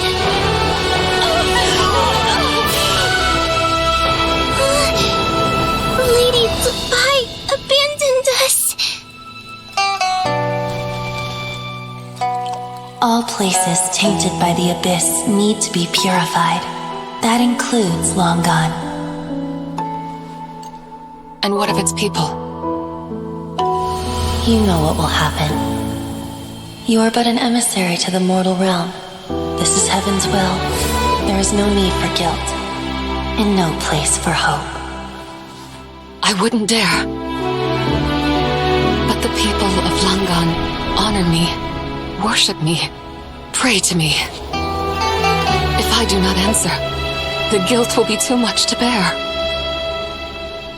And if you do, you will meet the same end. Then as their god, I shall die among them.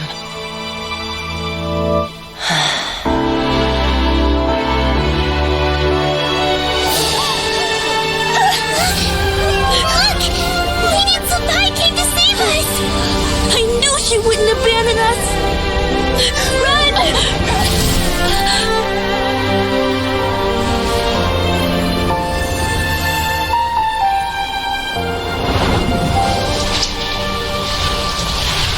You have done enough.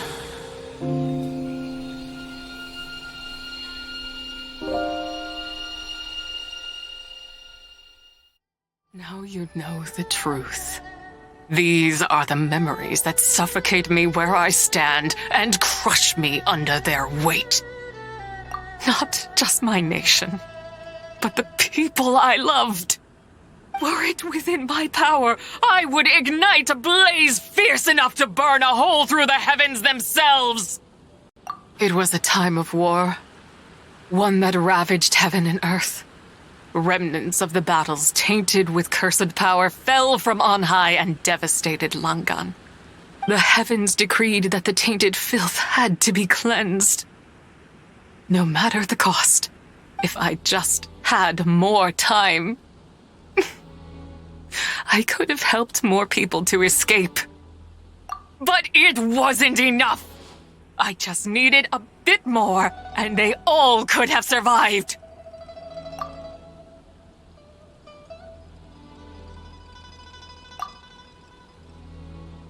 I never imagined there would come a day where I found peace. So long this rage has been within me. Yet here in this moment, it has stilled at last. Thank you. If you wish to bring Tsubai back to life, mortal, then you may take the part of her soul that lives in me. Just remember, from this moment onward, the fate of Langan's fallen rests on your shoulders, and that cannot now be changed. As I said before, I am but a remnant of Tsubai's adeptal form, a manifestation of her wrath that was not meant to linger in this world. By taking away this fragment of her soul, you take away my shackles as well. So, let it be done. Ah, it's your turn to grant one of my wishes, is it? Very well. In regard to my fate, and that of Langan's fallen, I know there is little I can demand of you. However, should another raise a war banner against the heavens someday, let my name be set upon its cloth. I ask for this, and nothing more. Now, take what you came for. I was a lone moon, shrouded and dimmed in cloud-veiled night. Now darkness breaks, free and unburdened. I reclaim my light.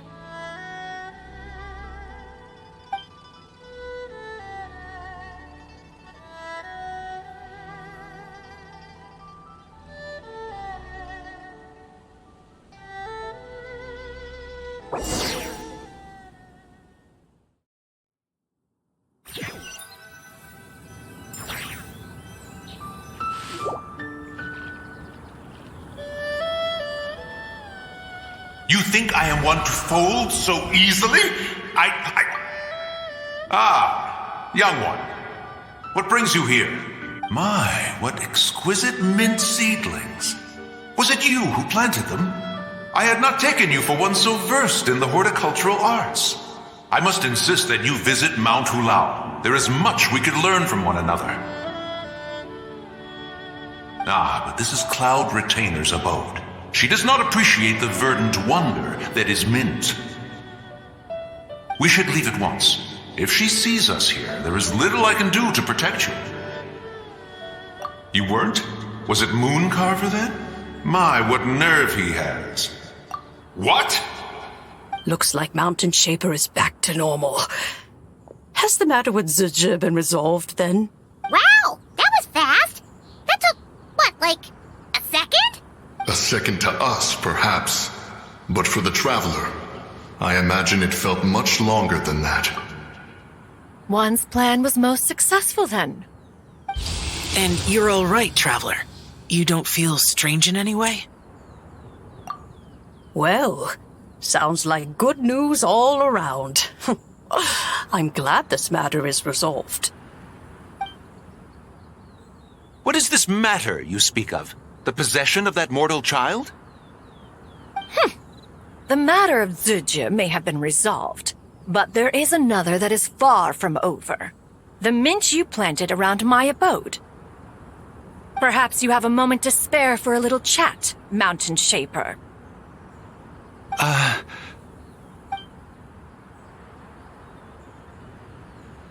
You seem reluctant to talk in detail about what happened with Zizha.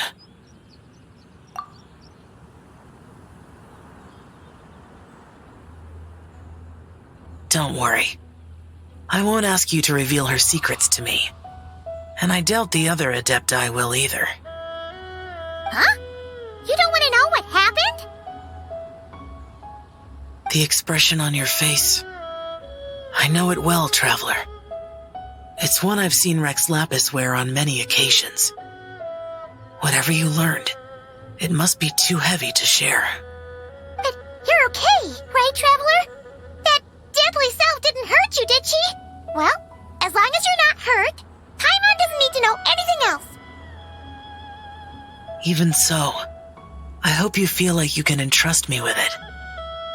If I learned anything from our time together, it's that one should not have to shoulder such a weight alone. Not to mention that certain knowledge brings danger in its wake. I would never want you to feel forced to be the sole keeper of such secrets. Yeah, kind of like how one person can't finish a whole slime, you know?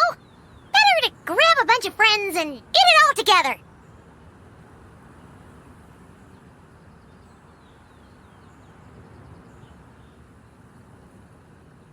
Exactly! Wait, no! Paimon's just saying we've got loads of friends who'll be more than willing to lend an ear. I never knew there was such a tragic chapter in the ancient past of this land. So, the people of that nation worship the White Horse Adeptus as the god of soil and grain. It would seem, then, that Rex Lapis had a similar reason for withholding the details of his recent trip. I've often wondered if he had companions to stand by him before we met, or if he was forced to face things alone. Regardless, Lantern Rite takes place in 2 days. Let's meet back up again there. If there's no news of Rex Lapis by then, we'll have to come up with a plan. Fingers crossed it all goes well.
Well, Shenyun banned Mountain Shaper from Mount Outsong for 3 days. Oh! Then what about Mooncarver? The scheme to plant mint in one's abode was one those two fools devised together? And when it comes to punishment, one does not discriminate. His banishment ends in 3 days as well. Wow! That's pretty harsh, Cloud Retainer. Let's get down to business. We have news of Rex Lapis. Huh? Isn't that... Yes, Rex Lapis's geopillar. It descended from on high this morning. He must have sent it for a reason, but it does not respond to our touch. So, what does he mean? Is he in trouble? Not necessarily. It could be a message only a specific person is meant to receive. Traveler, you alone spoke to Rex Lapis before he left. Oh, so it must be for the Traveler. Give it a try.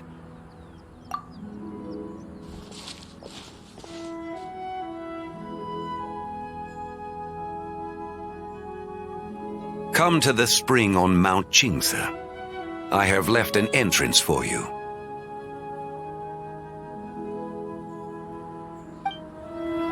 Well?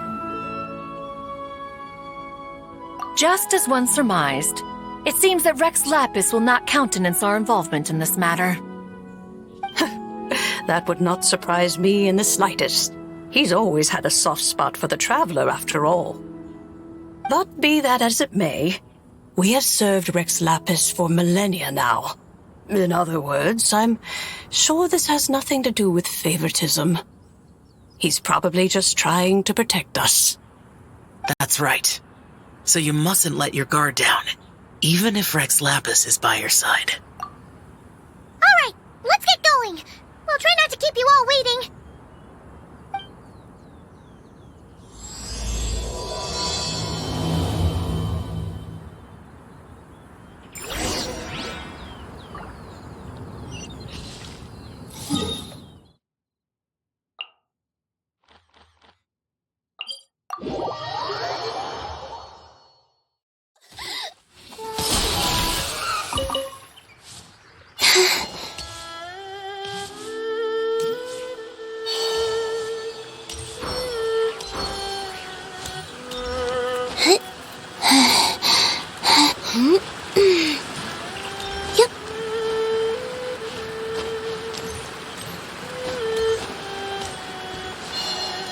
Keep your eyes peeled.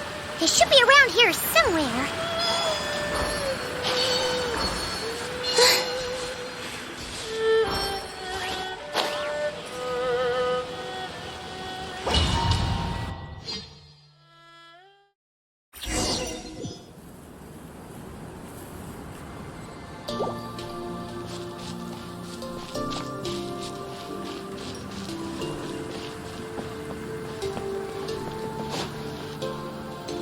Who could have imagined that the once mighty Geo Archon might end up so, sitting on a humble stool in the woods, quietly weaving moon lanterns? You really do look like an old man now. This is a Shao lantern, not a moon lantern. In ages past, when the gods waged war and the world was in turmoil, these lanterns were lit to guide fallen warriors back to their homes. Had you tarried in the mortal realm for but a little while longer, you might have become quite accustomed to them. Even so, it bears such a striking resemblance to the moon lanterns they used to offer up to the heavens. Could this truly be mere coincidence? Perhaps in some sense it is, yet in another it isn't. For instance, who is to say that some of Langan's magnificent jade did not become part of the very foundations upon which Liyue Harbor now stands? It is conceivable that this ritual was transmitted in such a manner too. Now, let's not let ourselves get carried away. For all its splendor, do not forget that, in the end, even Langan could not escape its heaven-sent fate. Alas, it is just a pity that the little creatures of this world may never again lift their eyes to the moon, even should misfortune befall them. But you, Geolord, now that you rule this realm, why take the trouble, not to mention the risk, to visit one who bears such profound guilt as I? Are you not afraid that you might be sullied by the curse of time that was laid upon me? There is no risk to speak of. At least, not in comparison to that which you took when you defied the heavens all that time ago. As I have stated, time and again, it was not I who defied the heavens. Geolord, the ancient affairs of long gone have nothing to do with me, for I am but one of her deadly selves, severed before her demise. My name is not Zebai, but Zichao. Surely you did not take us for one and the same, solely on the basis that we may all assume the form of white horses? Sorry to break it to you, but you seem to have found yourself the wrong white horse. Anyway, do tell me, what urgent matter brings you here? Very well, then. I have come to ask for Zebai's shade. Oh? So, the Geolord has set his sights upon Zebai's human soul. And what is it that you intend to do with it? The world outside is changing. With the new moon's birth, the confines of the shadow moon are gradually disintegrating. In other words, the heavenly soul is set to return. Consequently, strange phenomena have manifested within Longon's former domain, leading to the earthly soul's reappearance as well. The last of the trio, the human soul, is in your possession. Most intriguing. My intention is to gather all three together, so that an old friend may finally make her return. I must admit, it seems that some remarkable affairs are coming to pass in the outside world. Yet there is one thing you seem to have overlooked, Lord of Geo. Back in the day, it was you that freed me from that painting. And afterwards, I took up arms in your name. Together, we first subdued Chenyu Vale, then brought peace to Mount Chingsa. It was for this cause that the contract between us was made. But now that the debt has been repaid, what cause have you to expect my aid? Zebai and I have long been friends. Given not only that you were manifested from a corrupt desire within her divine form, but that you also possess a fragment of her soul, how can you purport to be the wrong white horse? I think you'll find that we are now as separate and distinct as any two beings ever were. What once shone with radiant purity has long become dust. What you see is no longer what it was. Oh, great Lord of Geo, should this still be unclear to you, I bid you take your leave. It seems that the fault lies in my own lack of consideration. As you wish, I shall let this matter rest. Wait! One moment, if you will. Should this not be your opportunity to propose a new contract? The part where you make me an offer I simply couldn't refuse? Even those puny mortals know how to haggle when striking their bargains. Should you, the famed god of contracts, not likewise strive for success through negotiation? Come now, enough with the posturing. It's time to name your price. Very well. I had, in truth, prepared a new contract for your consideration. I knew you would not come before me unprepared. Yet, you should know that I want for nothing, for I live in the mountains, carefree and untroubled. Occasionally, I even find sport in teasing the mortals who stumble into my presence. Then why persist in telling them those ancient stories? I speak of what transpired before the sky collapsed and the earth sank into itself. That is merely my way of passing the time. And what of it? Would any believe, much less remember, the ramblings of a mountain hermit? Those tales have long since spread throughout the mortal realm. Who?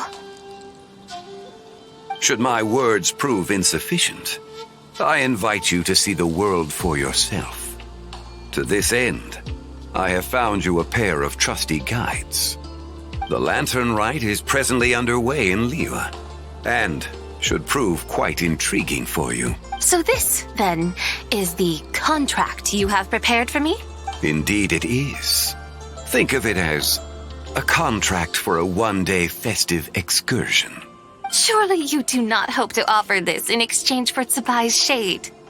The foundation of my very existence for a little excursion seems a little steep, wouldn't you say? Why not see for yourself? You can always decide afterwards.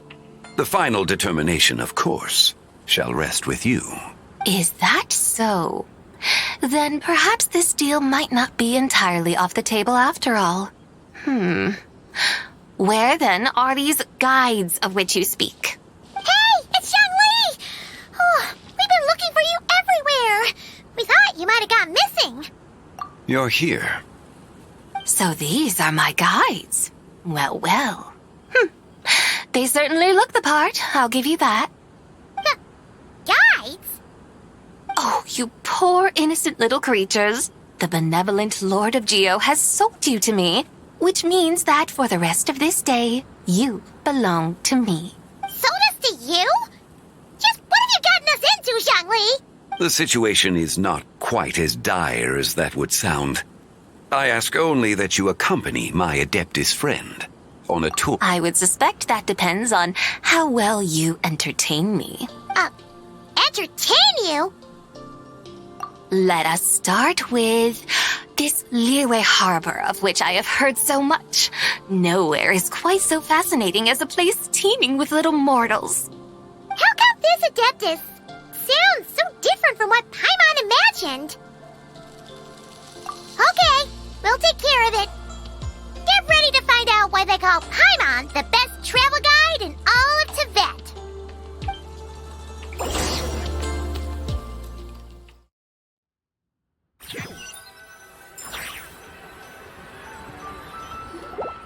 Look! We've arrived at Liyue Harbor. Not only is it Tibet's busiest port, it's also the beating heart of Liyue. So, dear Madam Adeptus, where would you like to go first? With humble fare and wine to sip, in comfort clothed and soul at ease, one eats, and all the heart's ills cease. So we're heading straight for the good stuff? Well, you're in luck, because Paimon's an expert when it comes to food. There are two main cooking styles in Liyue. Li cuisine, which is all about mountain delicacies, and Yue cuisine, which is centered on seafood. The most famous restaurants are Liuli Pavilion and Shinyue Kiosk. Oh, now Paimon's starting to drool. Yes, our only option is to go try them both. 2 meals back to back. Both sound like excellent options to me. Are these the kind of establishments that most people might visit on a regular basis? Not exactly. Both Li cuisine and Yue cuisine are known for their pricey ingredients. Definitely not what you'd call the budget options. But don't you worry about that. Just think of it as Zhongli's little treat. Come on! Aren't you supposed to be pals with Hu Tao? I'm unsure we can afford to spend a little more of her mora at least. Hey! All Paimon wants is to provide our Adeptus with the best possible experience here. Don't you want that too? Both certainly sound like worthy choices. Just now, though, I happened to see a porter pass this way. Where might individuals like him go to eat? A hungry porter, huh? Yep. Nothing fancy schmancy there. Just tasty dishes made with simple ingredients in a variety of different styles. Most importantly, it's great value for money, too. No wonder everyone loves it, huh? Oh, and the owner happens to be a good friend of ours, too. One mean restaurant. Yes, even the name itself feels lively and down to earth. All right, let's make it our first stop. Yippee! That's a great choice, too. Alrighty, let's head over there right away. Paimon can't wait to dig in. One mean restaurant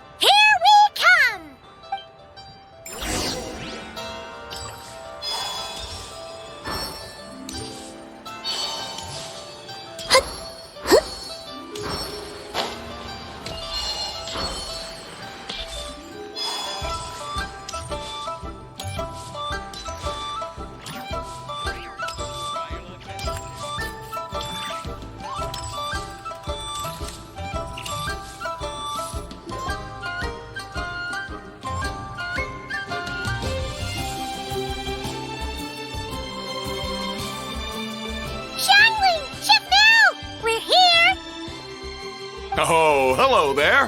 What a surprise to see you two. Welcome, welcome. Hey there, Traveler and Paimon. We're a little busy today, so grab a table while you still can. But I don't think I've met this lady before. Is she a new friend? You could say that. Oh, I see. Well, hey there. A friend of the Traveler's a friend of mine, too. Don't worry, we'll take good care of you. Just order whatever you want, it's on the house. By the way, I'm Zhangling. I cook here at Wanmin Restaurant. What's your name? Miss Zhangling, have you ever heard of the White Horse Adeptus? Of course. What about her? I am her, and she is me. Huh? You mean you're an Adeptus? Oh, you young'uns crack me up. Come on, Xiangling. You've got to keep up with the times. Haven't you heard of cosplay? It's like a role-playing game where you dress up as famous characters and pretend to be them. Seriously, it's all the rage, and it looks like this young lady is quite the expert. Your friends sure keep their fingers on the pulse, huh, Traveler? Wow, Dad. Didn't know you were so tuned in. But how come I haven't heard about it? You gotta listen to our customers. Didn't I tell you to spend less time chasing after wild vegetables and more time making friends? You're even more out of touch than I am. Hey, I like making friends too. Isn't that what I'm doing right now? Anyway, even if it is just a costume, is it alright if I still call you White Horse Adeptus? Of course it's all right, because that's exactly who I am. Okay.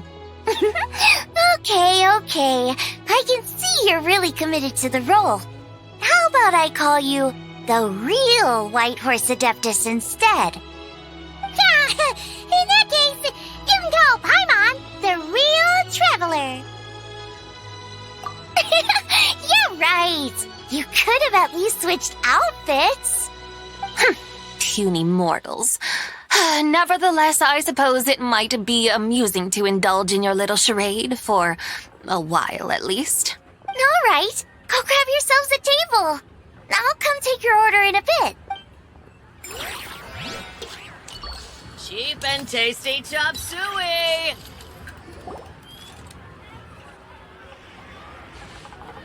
Hello. May I ask if Miss Zhongling and Chef Mao are here? Yeah, they're just over there. Wait a sec. Aren't you? So, what would you like to... You're... Hello, Miss Zhongling. It's me, Lu Xiongxiong, the one who broke some stuff here at your restaurant a few days ago. I just wanted you to know how sorry I am. I honestly don't know what came over me. Please forgive me. Oh, it's you. You really gave me a fright that day, young lady. You didn't actually get food poisoning from our black-back perch stew, right? Come on, Dad. She's come to say sorry. It's all right, Miss Lu. You must have been feeling a bit off that day. You're looking so much better now, though. Why don't you grab a table, too? This one's on the house. No, I couldn't possibly. Hey, it's totally okay. We all feel under the weather sometimes, especially when we're away from home. Go on, find yourself a... yikes. Looks like all the tables are taken. Wanna come sit with us? We've got an extra seat over here. Thanks, guys. So what would you like to eat today? Feel free to order anything you like. I should very much like to sample your renowned poisonous blackback perch stew. It wasn't poisoned. That was all on me. So that's one portion of blackback perch stew. How about you guys? Paimon wants... Sure thing. Looks like Paimon's having trouble making up her mind. Anyway, I guarantee you'll love it. Let me think. Well, since the blackback perch stew is on the spicier side, I guess it makes sense to balance it out with a serving of stir-fried shrimp. And since it's Lantern Rite season, you better try out the triple-layered consomme and come and get it too! Those are our seasonal specialties. As for the carbs, since we've got a full table, how about some right at home? Along with our special chili mince cornbread buns. Trust me, you won't be disappointed. Then for dessert, I'll whip you up some Lucky Snow Delight. I just came up with it a few days ago, and I can't wait for you to try it. Wow! Sounds like quite the feast! Looks like Paimon's in luck today! Am I the only one who thinks that's way too much? Not at all. Don't worry, I know what I'm doing. And to top it all off, our star dish, Adeptus Temptation. You should know that we don't often serve this here at Wanmin Restaurant. But since this is my first time cooking for the White Horse Adeptus, I'm pulling out all the stops. Okie dokie, just sit back and relax. I'll have your dishes out in no time. Hold on. Did I just hear Miss Xiangling mention the White Horse Adeptus? You did indeed. And you're looking right at her. That's a joke, by the way. She's cosplaying. Oh, I see. Phew, almost believed you there for a moment. Tell me, little one, what business might you have with the White Horse Adeptus? It's a long story. Basically, a while back, I took part in an archaeological dig over at the chasm. While we were there, we discovered a number of relics.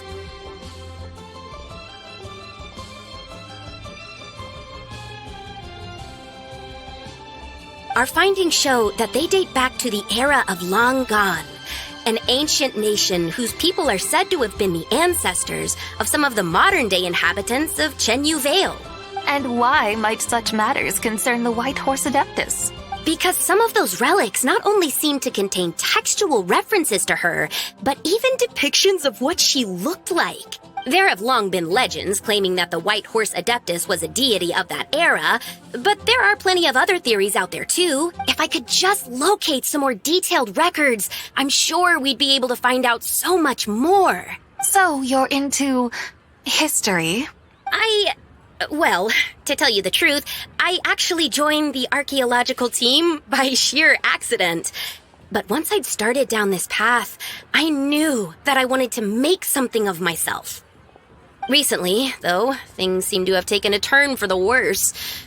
Still can't believe I caused such a mess and even ended up hurting someone. Oh, so you're considering becoming a martial artist now instead? No, I mean, they weren't seriously hurt. It was just a few scratches, and they let it go after my mother compensated them. Either way, my career is pretty much over.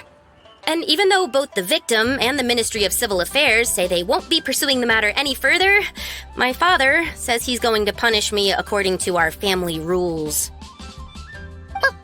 Family rules? Yeah, he's decided to ground me.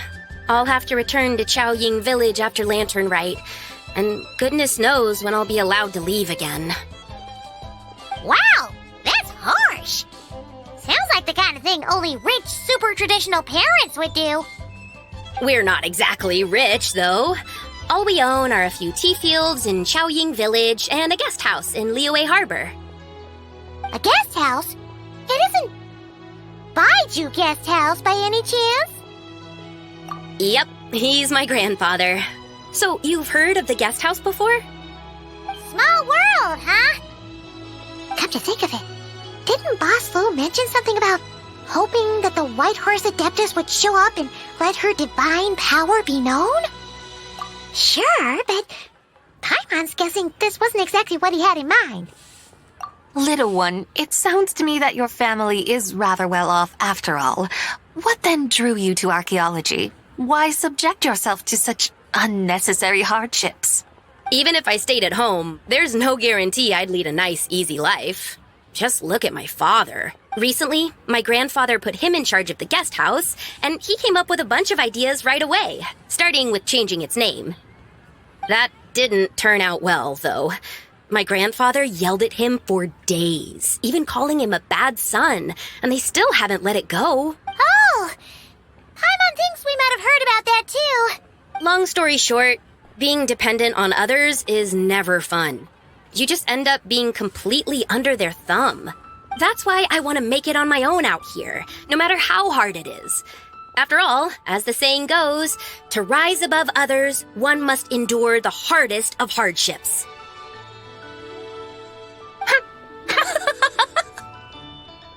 What's so funny about that? You poor, innocent little creatures never fail to amuse me.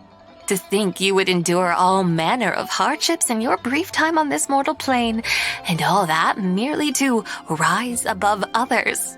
I would have thought that the wiser path would be to simply roam this world as I do. Huh?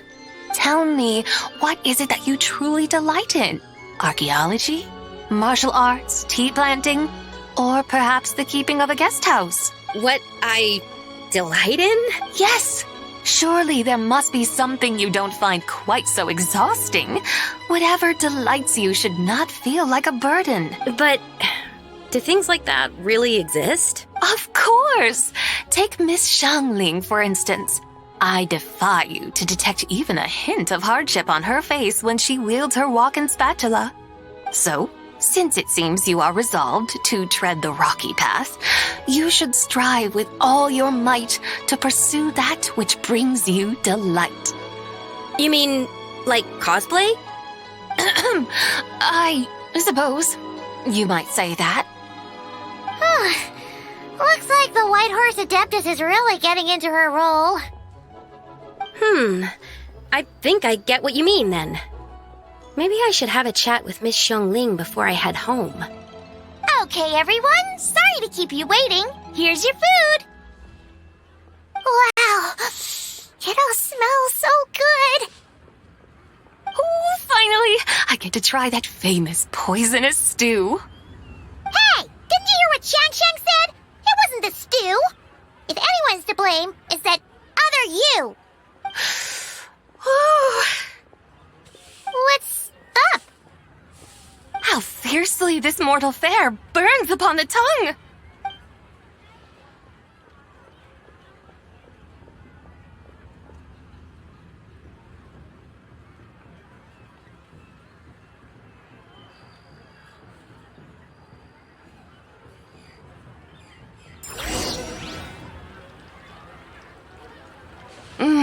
Most satisfying as poisonous stews go. So, where to now? Time, I think, to seek out some diversion? Oh, there's plenty of entertainment options in Liyue. Paimon will tell you that. The locals like to drink tea, walk their pets, play chess, watch operas, attend storytelling performances. Storytelling performances? You know, like listening to people telling stories. They're usually based on old Liyue legends, just like their operas. Stuff like the Divine Damsel of Devastation, Through the Eyes of a Dragon, or the Sanctification of Tao Do. What about the story of the bright moon that sits in the sky above us? Paimon doesn't think she's heard that one. Still, the moon does come up quite a lot. It's even in the name itself. The Yue in Liyue actually means moon. Since we're on the subject, you like telling stories yourself, right? Why don't we go check it out? In that case, I'll have to trouble the two of you to lead the way. Awesome! Let's go! Third round knockout, here we come! Should I save this money? Yep.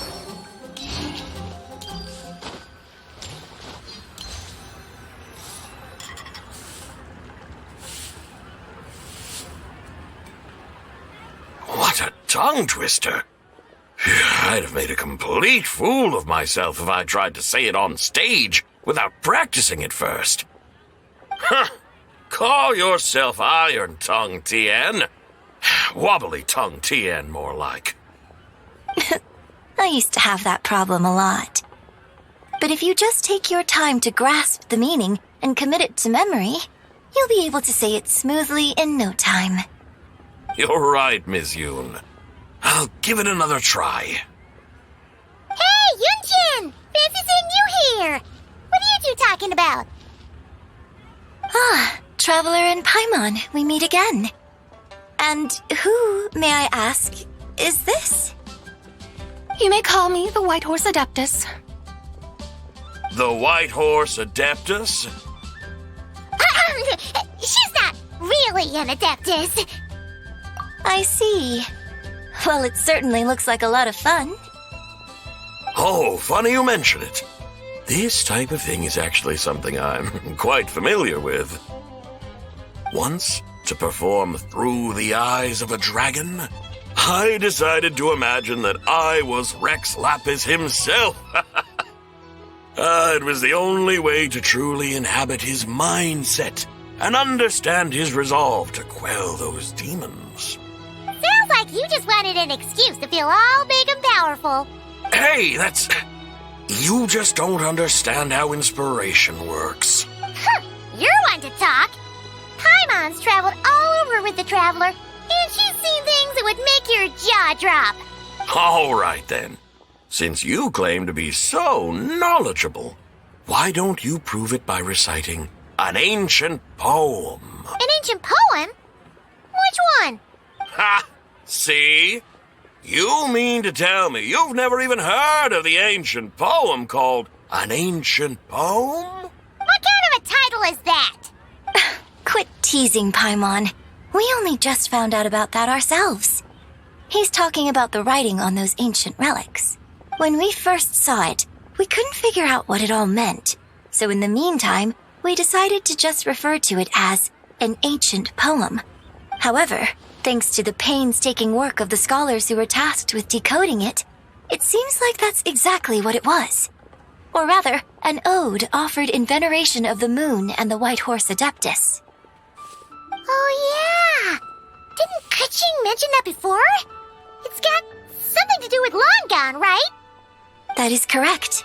The Ministry of Civil Affairs has issued a notice stating that, although it is true that the moon may disappear tonight, we should be in no danger. In other words, there's nothing to fear. But if you're worried, we can always take a leaf from the Book of the Ancients. By reciting this poem, I mean, and calling for the White Horse Adeptus's aid. If we do that, I'm certain she'll protect our moon and keep us safe. Oh, seriously? Paimon has to get a look at this.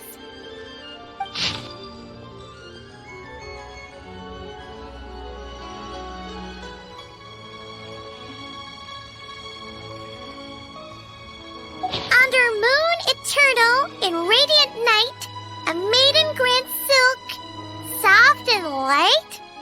What in Tibet's that supposed to mean? Under moon, iridescent, in night divine.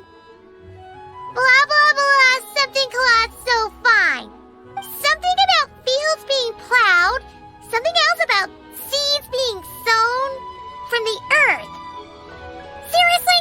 What is this? The fields are plowed, the seeds are sown, and from the earth, life is grown. Whoa! You did that without even looking! Bravo! Bravo! We have an expert in our midst. Looks like this young lady really does know her role inside out. If I didn't know any better, I'd have taken her for the real deal. That's because I am the real deal. That's the spirit. This is exactly the kind of mindset I was talking about. Behold, mortals, I am none other than the indomitable Rex Lapis himself. Kneel before my godly splendor. Believe me, young lady, I know exactly why you do it. Back in the day, I was just like you. I must say you are rather amusing as mortals go. Miss White Horse Adeptus, it is a great pleasure to make your acquaintance today. I have some questions regarding the poem, and I was wondering, perhaps, if you might be able to shed some light on it? You want me to explain the full meaning of its verses? Your guidance would be much appreciated. Fascinating. Huh. Tell me, do all the people of Liyue still express such reverence for the ancient ways? Well, it's true that we hold a deep fondness for our history, but it is hardly our only pursuit. One of my good friends, for instance, is even more devoted to the modern Fontanian art of rock and roll. Exactly! And don't forget, great practitioners of the role-playing arts walk among us too. People like me and you, young lady. Yes. So rather than placing too much emphasis on our reverence for the ancient ways, it might be better to say that here in Liyue, 100 passions bloom, each with a voice of its own. I see. Then, I suppose it wouldn't do any harm for me to enlighten you. In truth, it is but a simple poem of blessings. Its meaning is this. As the eternal moon rises in the night sky, a maiden adorned with lustrous jade descends upon the earth. She blesses the kudzu vines and mulberry leaves so that they may be used to make coarse cloth that is nevertheless soft, light, and comfortable to wear. As the iridescent moon rises in the night sky, a maiden adorned with lustrous jade descends upon the earth. She blesses the kudzu vines and hemp so that they may be used to make fine, luxurious cloth. As the frost moon rises in the night sky, a maiden adorned with lustrous jade descends upon the earth. She blesses the mugwort and artemisia so that they may be perfect for divination. So she really did come down from the moon? She shows the people how to use the plow and spade to purge the land of weeds, till the soil, and heap up the earth to make it fertile. Then with the hoe, she teaches them to sow their grain, bestowing the promise of life upon every seed. She blesses the millet and the beans, ensuring that their stalks and vines stretch forth without end. She graces the wheat and the rice, so that their heavy heads are filled with plump, glistening grain. Sounds like she's a real pro at all this farming stuff. The fruits of the field are harvested and brewed into sacred wine for honored guests. This we reverently present to the divine maiden, with every ceremonial step flawlessly observed, so that she may witness the depth of our piety and respect. Oh, divine maiden, how can your graceful presence in the sky not seem like that of a fairy descending from the heavens? Oh, divine maiden, how does your pure and radiant form not resemble the guardian spirit of our land? I send my heart's desire ascending to the heavens, beseeching you to grant us good fortune and blessings in the coming year. Huh? So, that's what it's supposed to mean? I find myself speechless, moved beyond the power of words to convey. Oh, young lady, you have shown me the heights to which a true role player might aspire. A truly remarkable performance. I did not anticipate that anyone could unravel this poem with such depth and clarity.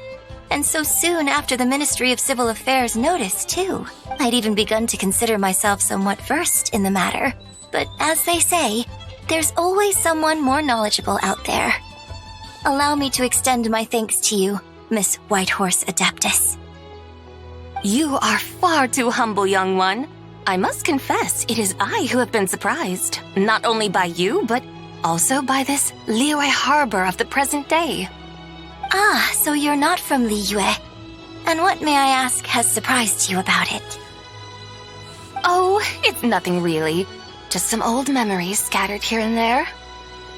Very well, my guides. I suppose it is time we set forth on the next part of our excursion. I'd like to go see that wharf now. What say the two of you? No problem! We'll take you wherever you want. Oh, leaving so soon? Before you go, allow me to introduce myself. I am Yunjin, director of the Yunhan Opera Troupe. May I ask your name in return? My own name is scarcely worth mentioning, but since you asked, perhaps I'll tell you the title of that poem instead. Huh? So, it isn't actually called an ancient poem? Of course not. Its real title is Odes of Long Zabai. Odes of Long Zabai. All right then, until we meet again.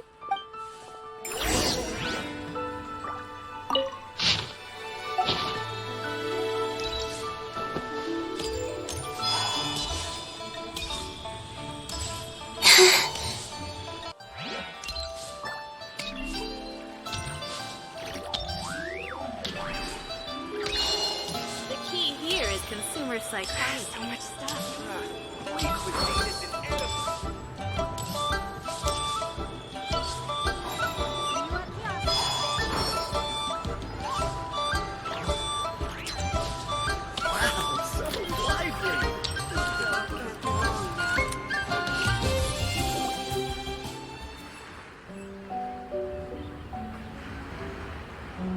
Hey, Ganyu! I almost forgot to mention.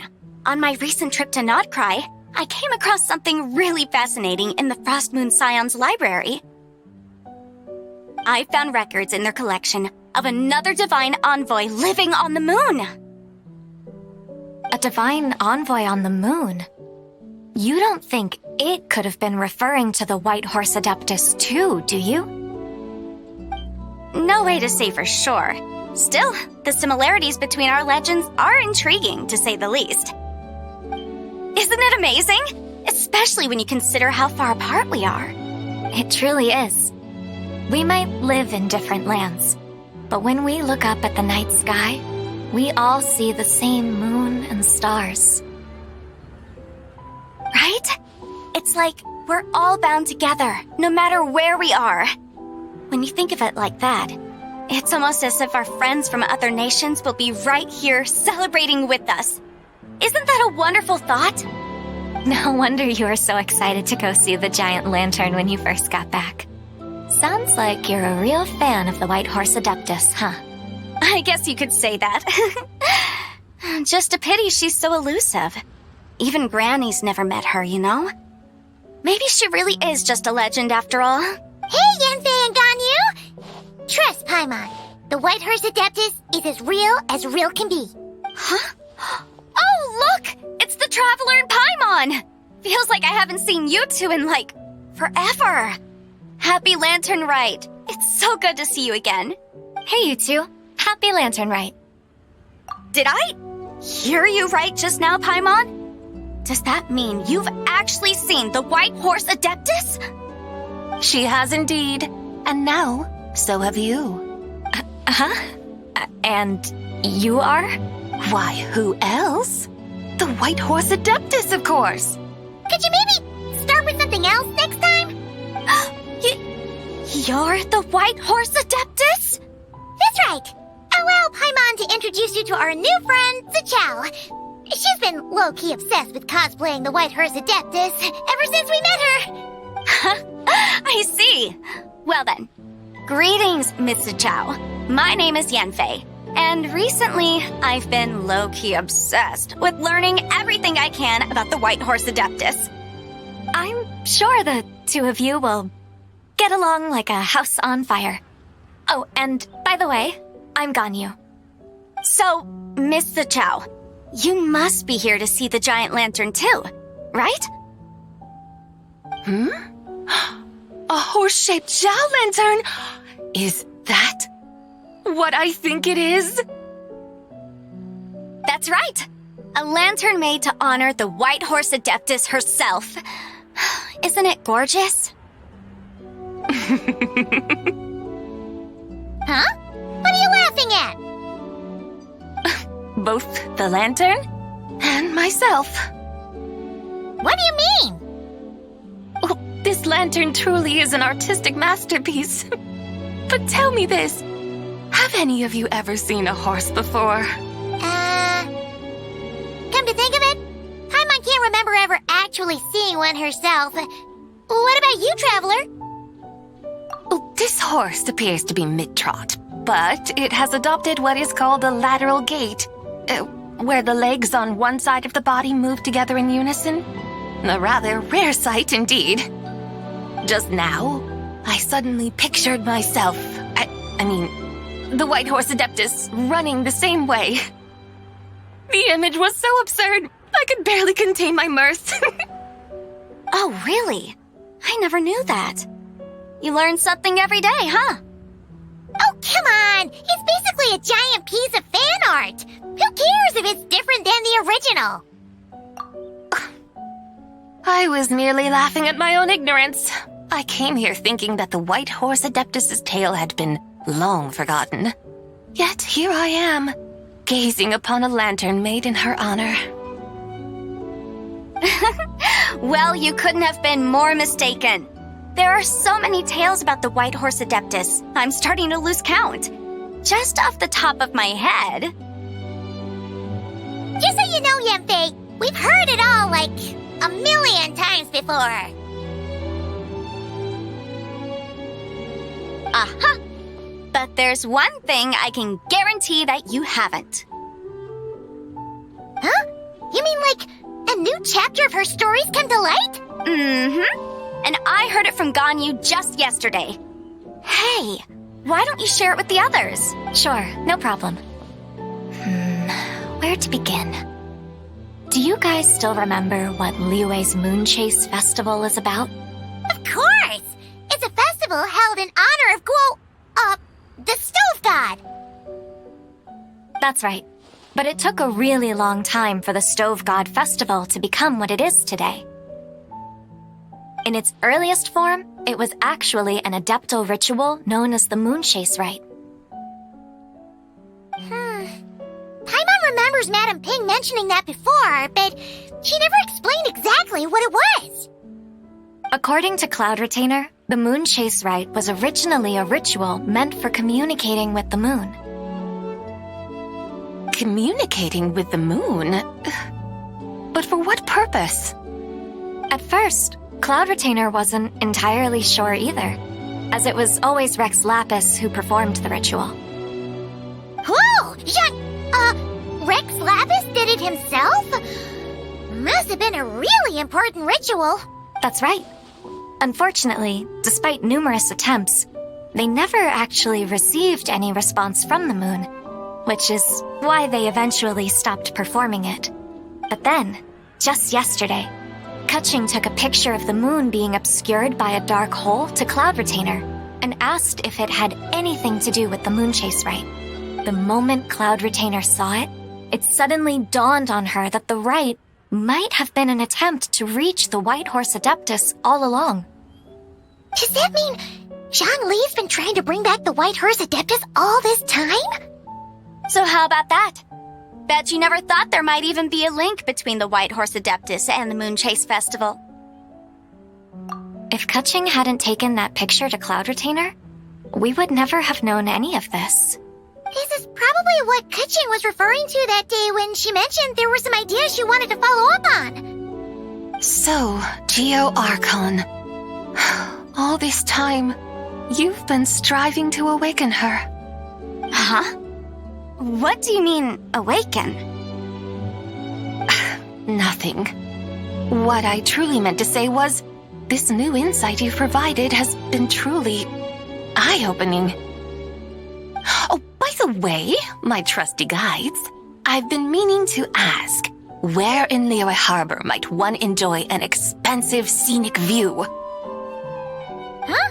We're off to the next stop already? But Paimon's barely done digesting that lore bomb just now. All the more reason to find the right spot to let it sink in. Oh, so that's what you're up to. A tour of Liyue Harbor? In that case, if you're looking for a spot with a panoramic view, I'd recommend Yujing Terrace.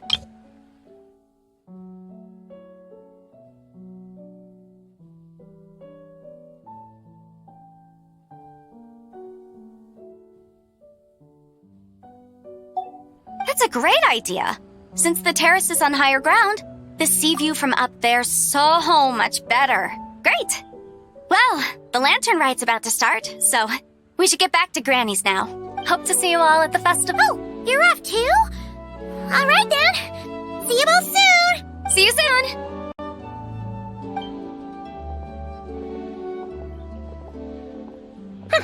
Very well, my guides. What are we waiting for? Okay, you're the boss. Eugene Terrace it is. After all, the customer's always right. Something else you needed to do? Oh, Paimon likes that idea. And what, may I ask, is a photo? It's this awesome invention that lets you record moments in the blink of an eye. Except, you've gotta try not to actually blink. Oh? What must I do in preparation then? Nothing. All you gotta do is choose a pose. The Traveler will handle everything else. Come on, let's give it a try.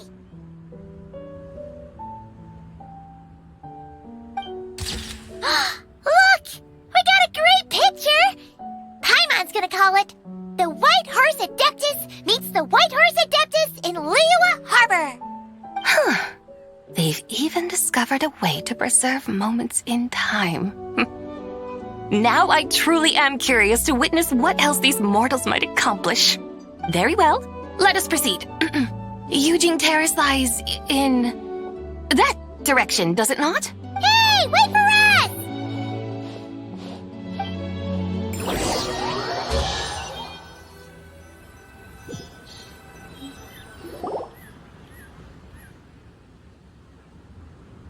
Truly a marvelous view if ever there was one. It seems the charm of this Liyue Harbor is only heightened by the sun's dying light. And soon, people will start releasing their shell lanterns to mark the most important day of the year. Practically everyone will be with their friends and family, eating a big meal, chatting, and even setting off fireworks. Trust Paimon, it'll look even more amazing then. What do you say? Want to stay to see that? No need. Let us bring this weary day to a close. Weary day? You mean you didn't enjoy your tour? I had imagined you would arrange for me to witness some grand spectacle. Perhaps the descent of divine beings, the manifestation of the sacred before mortal eyes, or the appearance of a selfless hero come to aid the helpless and downtrodden. Or, should that not come to pass, then at the very least spend a little more coin. For that, it seems, is how one finds true enjoyment. Alas, but there was none of these. Instead, we merely filled our bellies, listened to tales, and gazed upon a crude imitation of my likeness. And now the sun begins its descent. What a day of quiet tedium. Well, we're so sorry. If we'd known that was what you wanted, we'd have done it all differently. It's all that Zhang Li's fault for not making the customer's requirements clear. Well, it's too late now. Do you still believe I would part with that soul fragment, now so intertwined with my very being? But... I knew you were the more astute of the pair. Huh? You were just trying to scare Paimon? It seems the realm of the Geo-Archon has a way of making one more stony-faced. So, you were just pulling Paimon's leg? Of course. I was merely engaging in a little banter with the two of you. Long ago, I shared tales with various mortals who chanced upon my mountain abode. Never did I imagine that those stories would endure. It seems I greatly underestimated them. Perhaps, as your Geolord said, a few pieces of ancient Langan's magnificent jade have truly become part of the very foundation of this land. So, you've decided to help us? Again, that goes without saying. I made up my mind some time ago now. When I beheld a rather intriguing scene as I set foot in this city. I saw porters passing through the alleys, setting down heavy wooden crates from their weary shoulders. Peddlers pushing carts as the kites and lanterns upon them rustled gently in the breeze. I saw cooks cooking, actors acting, Scholars reading, soldiers marching, children playing, elders resting, officials officiating, and the common folk absorbed in this or that, reveling in the simple joys of life. Some, it seems, have already found that which stirs their hearts, while others continue to fret, troubled by uncertain futures. Yet, in this gentle and serene order, each holds fast to their anticipation, not only for the celebrations to come, but also for the first light of the morrow. Scenes I once yearned to behold now unfold before me, no longer in Langan, but in Liyue Harbor, thousands of years on. How wondrous is this mortal realm! Thank you, Whitehorse Adeptus! Thank you so much! Adeptus, Adepti, perhaps the singular art in which we are truly proficient is that of sequestering ourselves within the high mountains. But once we leave our mountain refuge, we find ourselves drawn back to mortal ways all the same. So, it is I who should offer my thanks to the two of you. Traveler, Paimon, you have made this day more delightful than any I've known in a long, long time. Come now, and take what it is you need. You mean, like, right now? But don't you think we should wait for Zhangli? That won't be necessary. All things shall meet again in their time, for the waters know no rest, and the flowers their appointed season. One need not fear that life is but a journey of goodbyes.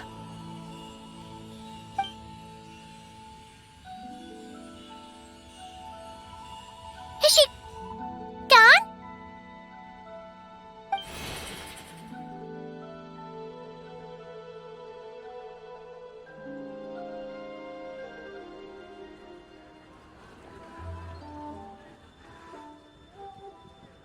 Yes, she's gone. A deadly self is formed from the body's impure vapors, so naturally it cannot survive long in this world. Had it not been sustained by the remnant of Zibai's soul, it would have faded away a long time past. Now that the remnant is gone, it has severed its ties to the mortal world. Zhangli! When did you get here? A while ago. I would have thought you'd at least want to say goodbye. Though mountains endure, the ceaseless waters will, at last, wear away their sharp edges. Thus must I meet the marks wrought upon her by the ruler of time with great caution. It may be goodbye for now, but someday we will meet again. Really? And when might that be? Who can say for sure? Years and years from now, perhaps.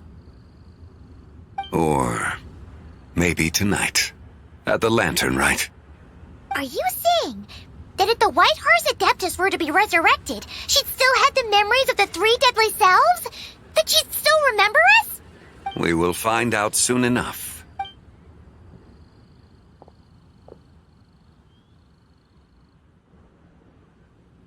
It is time. The rite is about to begin.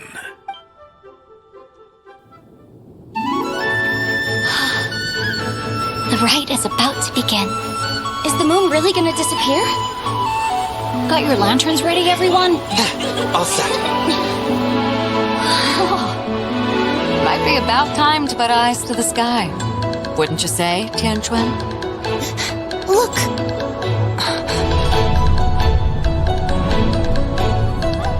When the sun's out, eat the sun. When the moon's out, eat the moon.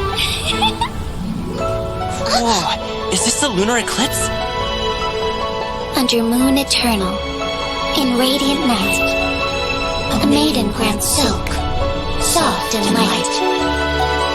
Under moon iridescent, in night divine, a maiden grants fiber or cloth so fine. Under moon of frost, in land so great, a maiden grants tools to divine our fate. The fields are plowed, the seeds are sown, and from the earth, life is grown. The seedlings stretch, the crops do rise, and all unfolds before our eyes. Fruits are gathered, sweet wine is poured, these gifts we offer to our Lord. Pure as heaven, so fair and bright, she shines as light in this dark night. And with her does this, wish take flight.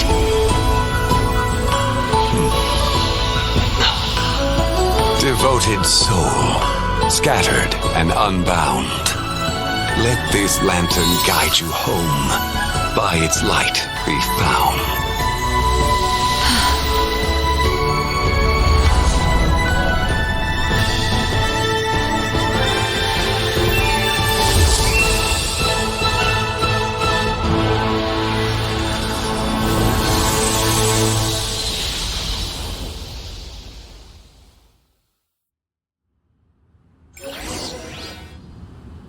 Did we do it? Do we finally?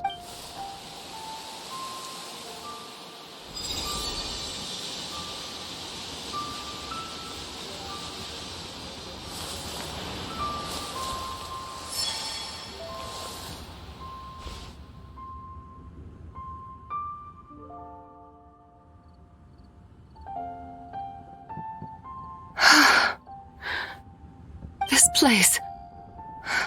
Where am I? A familiar land, now known by the name of Liyue. Liyue? The peaks adorn the clouded moon. Then, who might you be? Oh no!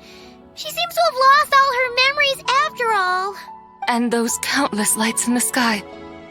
What are they? These lights, each like a dwelling in glad accord, usher in this day of joyous rebirth. And whose rebirth might that be? That of my old friend, Zibai. Zibai? Yeah, that's you! Don't you remember anything at all? That's... me? Oh, yes. The envoy of the Lunar Palace. My name is Zibai, indeed. Then you must be... the Lord of Geo, Heaven's Star. Many years have passed since we last saw one another. Zibai, my friend, welcome home. Home? But why does this place, this Liyue, feel at once so strange and yet so familiar? Who you are? Who are you? Ah, yes, I remember now.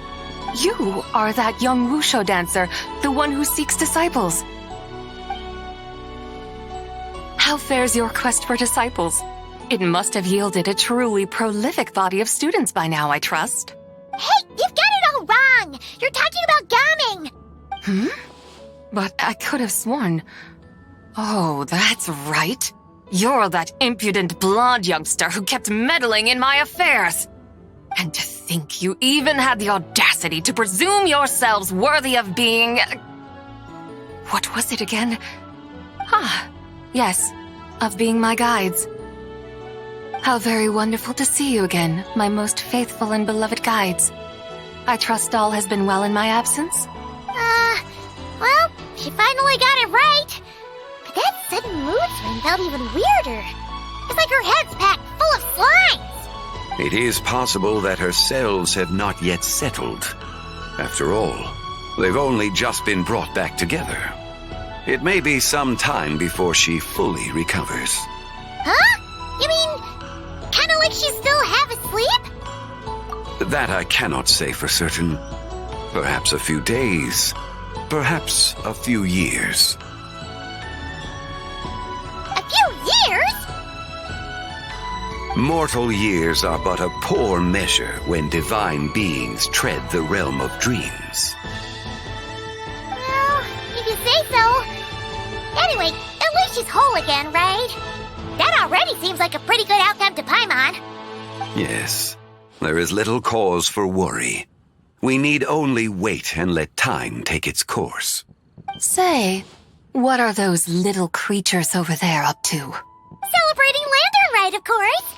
And those lights up in the sky? Those are all Shao lanterns. This year, each and every one of them carries a little wish inside. Lantern Rite.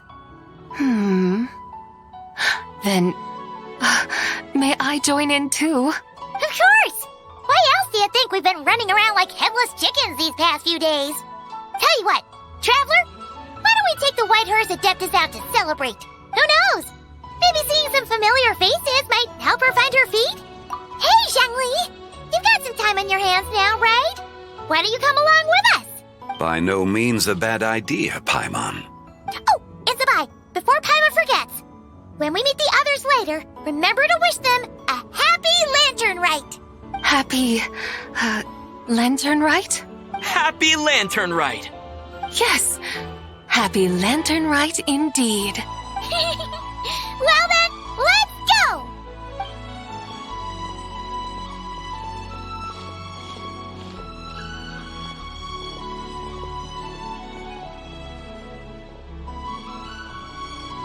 Lantern Rite. A night of joy, reunion, and moonlit blessings for all.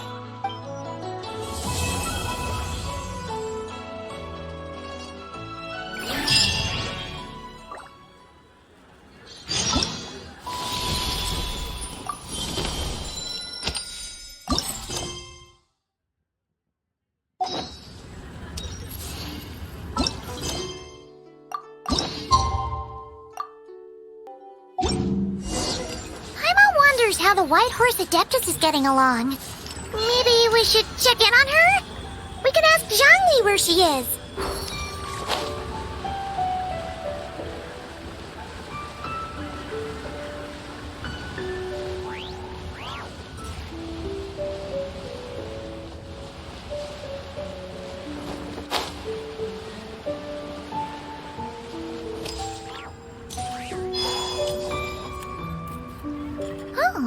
Looks like Zhangli hasn't stopped by for tea today. Hey, are you two looking for your friend? Try going up that way. Is Zhangli up that way? No, but that young lady who was dressed up as the White Horse Adeptus the other day is. She's your friend, right? I just saw her head toward Wan Min Restaurant. I was wondering why she was eating alone. But then you two showed up hot on her heels. Oh, what luck! We were just on our way to find her. But what's she doing at Wan Min Restaurant? I have no idea. I said hello, but she completely ignored me. She couldn't have forgotten who I am, right? I mean, we're kindred spirits, aren't we? Maybe she's still half asleep, but her brain might be a little fuzzy. Oh, that makes sense. I was wondering why her eyes were so red. Her eyes were red? Oh, that doesn't sound good. You young people, staying up all night because you think you're invincible. Look at your friend, missing out on sleep so she can pretend to be the White Horse Adeptus. That's where that leaves you, you know. A word to your friend from someone who's older and wiser. She really needs some rest. Paimon won't be so certain about the older and wiser part. Yeah, what was that? Hurry along, then. Oh, and don't forget to come back and check out my Rex Lapis cosplay when you're done.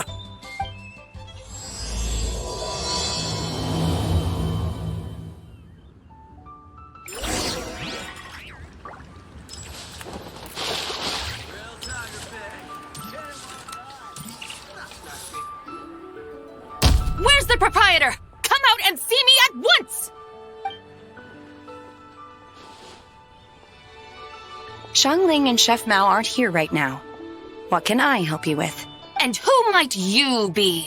My name is Shenhe. I work here at Wan Min Restaurant. Shenhe. Shenhe. Are you that crane adeptus who loves planting mint? It's been a few days. Have you improved your gardening skills? Did you manage to cover the slopes with mint? Mint? I don't know anything about mint. But I am familiar with Qingshen and glaze lilies. Ha! Already casting mint from your mind. How can a practitioner of self-cultivation be so fickle, chasing after every new plant that catches their eye? I'm not sure I get what you mean. Are you delirious from hunger? Would you like something to eat? Shenhe! White Horse Zabai! So this is where everyone is! Traveler, Paimon. It's been a long time. Happy Lantern, Rite. Is this customer a friend of yours? Don't mind her, Shenhe. She's just a little cranky because, she didn't sleep well last night and she's only just woken up. Look how red her eyes are. I see. In that case, Miss Zabai, I have a tonic here infused with Qingshen. It's cool and soothing when applied to the eyes. Would you like to try a few drops? Stop right there! Who are you two noisy children? Hey! Have you forgotten about us already? Guides. Yes, I seem to recall something about some guides. Ah, yes, now I remember. What luck! I was just looking for someone to show me the way to Elong Wharf. Huh! Is she starting to come around? Someone requested my help in purchasing some tea leaves. I was informed they have discounted prices during the festival and that I shall get a good deal there. Tea leaves? This sounds like Zhongli's doing. He sure knows how to get people running errands for him. Your friend Zhongli initially requested the most expensive tea, but then a young lady in a hexagram hat mentioned he'd burned through the Wangsheng funeral parlor's yearly expenses at an exhibition a few days ago. As such, he is only permitted to buy items that are discounted this month. Oh, that's his boss, Hu Tao. It's about time she realized the problem and put a stop to his spending sprees. Oh, I see. So that's why you're here. Unfortunately, Wanmin Restaurant doesn't sell tea leaves. If you're truly in need, I could gather some wild tea from the mountain slopes. You don't sell tea leaves? But I remember your boss, Miss Lu, saying that she owns tea fields. You really should get some rest. The person you're talking about isn't the boss of Wanmin Restaurant. She's just like you. She came here to eat. Is that so? Life really is full of surprises. What surprises? Your brain really is as gooey as a pack of slimes. I can't believe Zhongli entrusted you with going all the way to Yilong Wharf and buying tea. That would be excellent, my dutiful guides. Yes, Miss Crane. I apologize profusely for my improper behavior just now. Please forgive me. I completely understand. Master often says that the human body is like a mechanism in need of regular maintenance. When a person cannot rest at night, they are sure to become irritable and on edge. Miss Crane, you appear reasoned and compassionate on the surface, yet I sense dark forces churning within your spiritual core.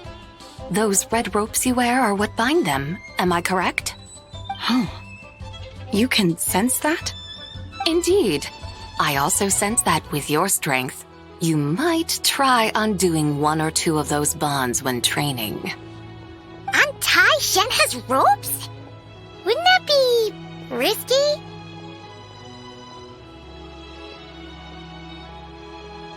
Though the use of red ropes to bind the soul is a wondrous technique, practitioners must eventually learn to break free from external aids and look within themselves for restraint.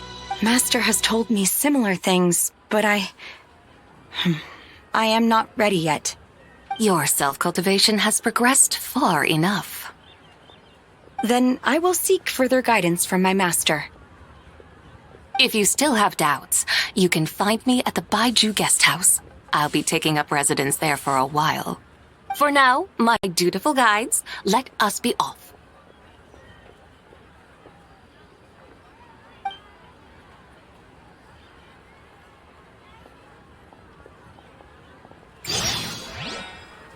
Wow. Nero's really got a lot going for it. Cheap and tasty.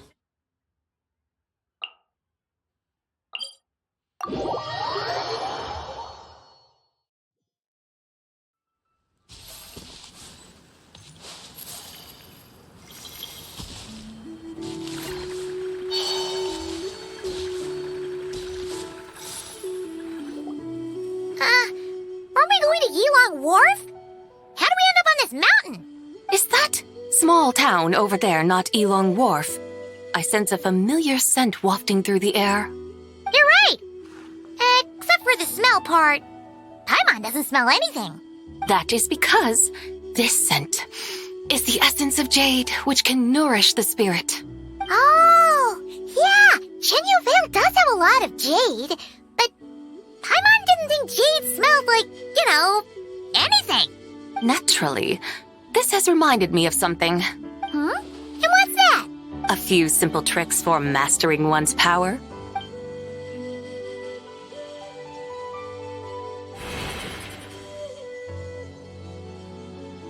What is that thing? I'm sure you've been to Elong Wharf many times before, but I wonder if you've done so while cruising through the air. You've been such dutiful, dedicated guides, so allow me to offer this fresh experience as recompense. Please step in.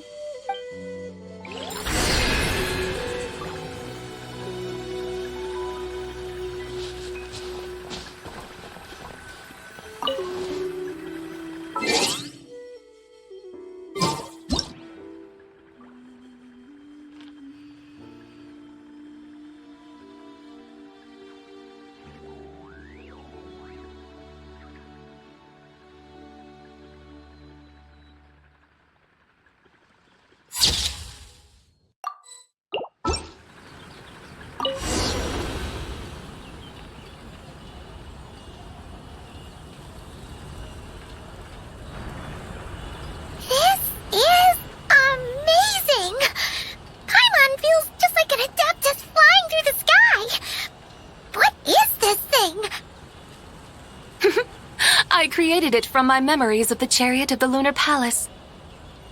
Many years have passed since I last laid eyes upon it, so there may be some discrepancies.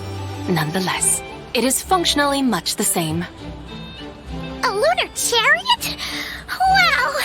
Paimon never imagined she'd get to ride in one! So, Sabai, does that mean you used to work on the moon? Work. That's an interesting way to phrase it, though I suppose you are correct. I was once an angel, a member of a race tasked with guiding humanity. Then, graced by serendipity, I became a moon envoy. Huh? What's a moon envoy? Some kind of super important angel? As you would understand it, a moon envoy is a job title. Any angel, or non-angel, can become a moon envoy. Does that mean you're not the only one? Of course not. Though my memories are still hazy, I vaguely remember some of my colleagues.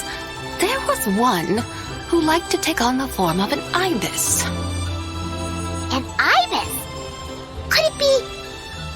Can all moon envoys turn into animals? Does it mean Rauma could take that job?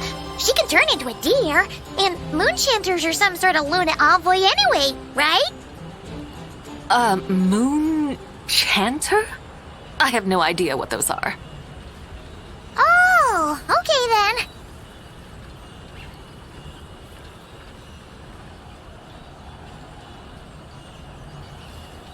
Look! Paimon thinks she saw a T-Vendor over there! Very well. Let's take a look.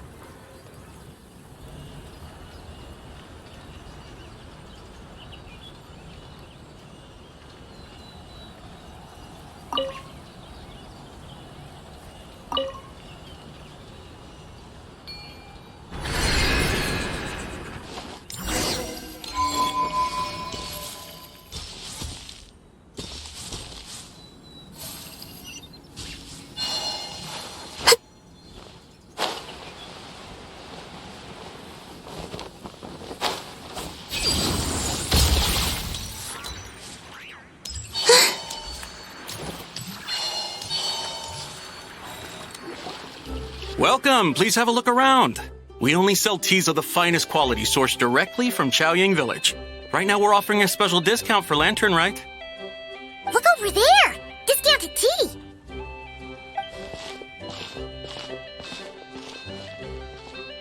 Dear customers, are you looking to purchase some tea leaves? I can see from your bearing that you are no ordinary customers. My humble shop has some exquisite teas that should satisfy your more refined tastes. We're not here for quality. We're looking for a discount. A discount? Well, that's a coincidence. Our Sungla tea is on sale right now. A special festive offer. Something about the name of that tea sounds familiar to Paimon. Buy 3 boxes of Sungla tea during the festival to get 10% off. Buy 4, get 20% off. Buy 10, but... That's right. 10 boxes at half price. Have you been to our shop before by any chance? Oh, Paimon's definitely heard this spiel before. 3, 4, 10, 10, 20, 50. Zabai, what are you muttering about? When purchasing 3, 4, or 10 boxes, the corresponding discounts are 10, 20, and 50%. The intervals between the two sets of numbers are 1 and 6, and 10 and 30. Look! Her eyes turned blue! That's gotta be a first! If the differences between intervals remain equal, the interval after 6 should be 6 plus the difference between 6 and 1, which is 11. Similarly, after 30, the next interval should be 50. Therefore, extrapolating upward, the next two numbers in each set should be 21 and 100. You're making Paimon's head spin! Those numbers, what do they mean? They mean that if we buy 21 boxes of Sungla tea, we should get a 100% discount! 100% discount? You mean we'll get them for free? Oh, there was a pattern to the discounts. Is that right? The pattern we speak of is mathematics, little one. A pattern that is always right. That's amazing! You're a shopping genius, Zabai. Oh, wait. Something feels off here. I had no idea our shop's discounts were tied to the laws of nature. I've learned so much from you, dear customer. No need to thank me. Now, please give us our 21 boxes of free tea. Wait! What's the matter? Paimon just realized what it is that's not right. It took you long enough. We got the short end of the stick! Think about it. If we don't have to pay when buying 21 boxes, then if we buy even more, the vendor should be paying us money instead, right? Huh? Hey, Zabai, work this one out. If we buy 100 boxes, we'd make loads of money, wouldn't we? It stands to reason. Wait a moment, dear customers. Don't you think you're haggling a little too hard?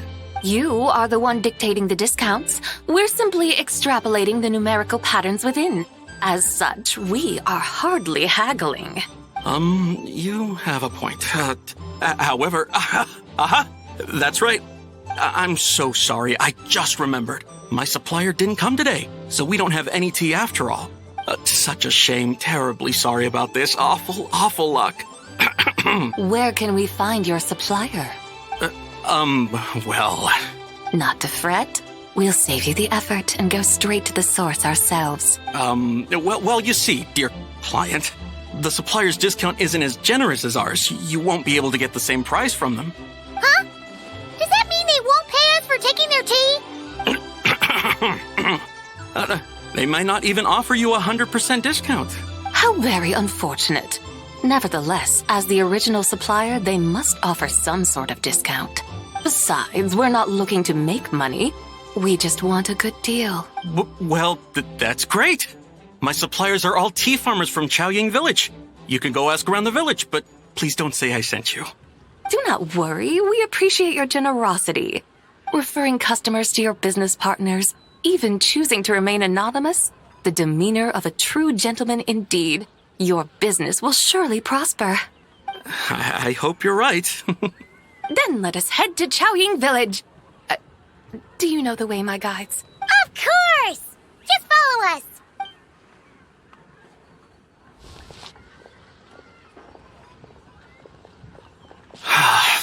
What otherworldly beings were those? Thank the heavens I managed to send them on their way. I should hurry home and pray to the White Horse Adeptus. May she bless me such that I never encounter such customers again.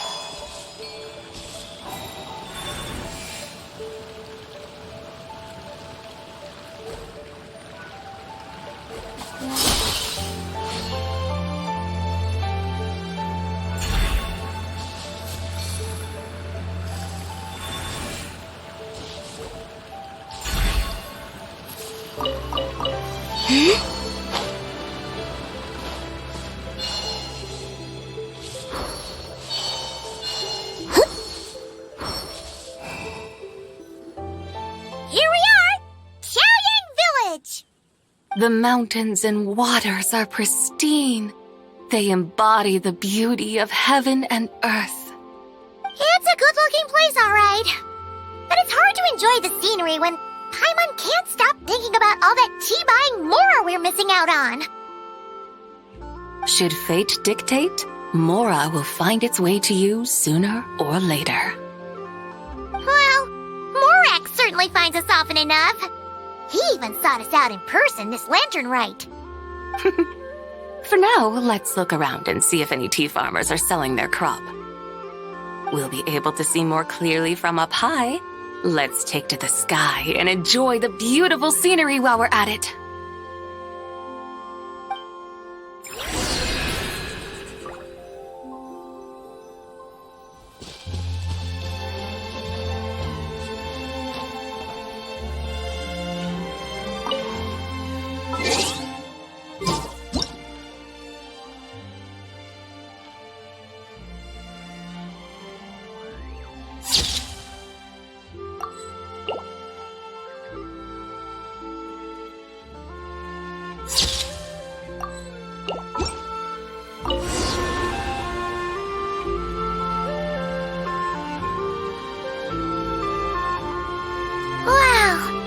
Xiaoying Village looks beautiful from up here. Indeed, the houses here are quite different from those in Liyue Harbor. They follow the natural contours of the mountains, forming unique, elegant structures.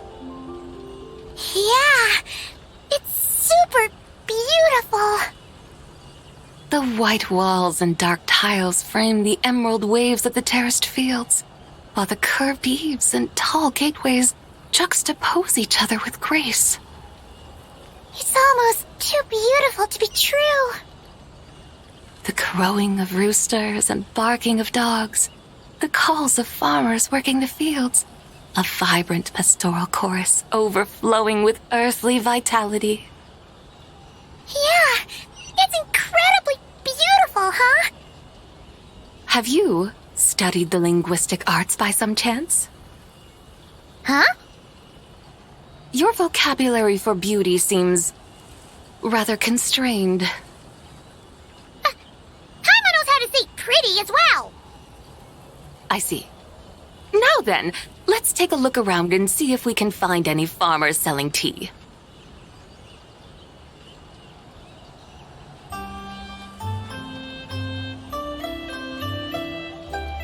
Look! There's someone in that tea field! And they look kind of familiar. Wait, is that Lu Xiangxiang? And who is that? Oh, you'll remember her once you see her up close. Hey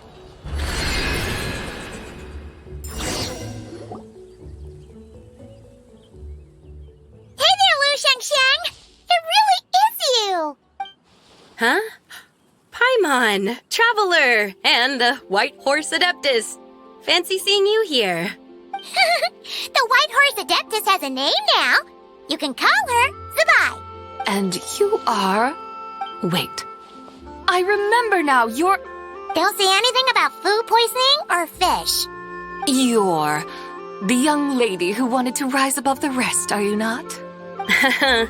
Yes, that's me. But I'm in a bit of a state right now. At best, I can say I've fallen below them. Fallen below them? What happened? Like I said the last time we met, I'm being punished according to family rules. My father, mother, grandfather, grandmother, other grandfather, other grandmother.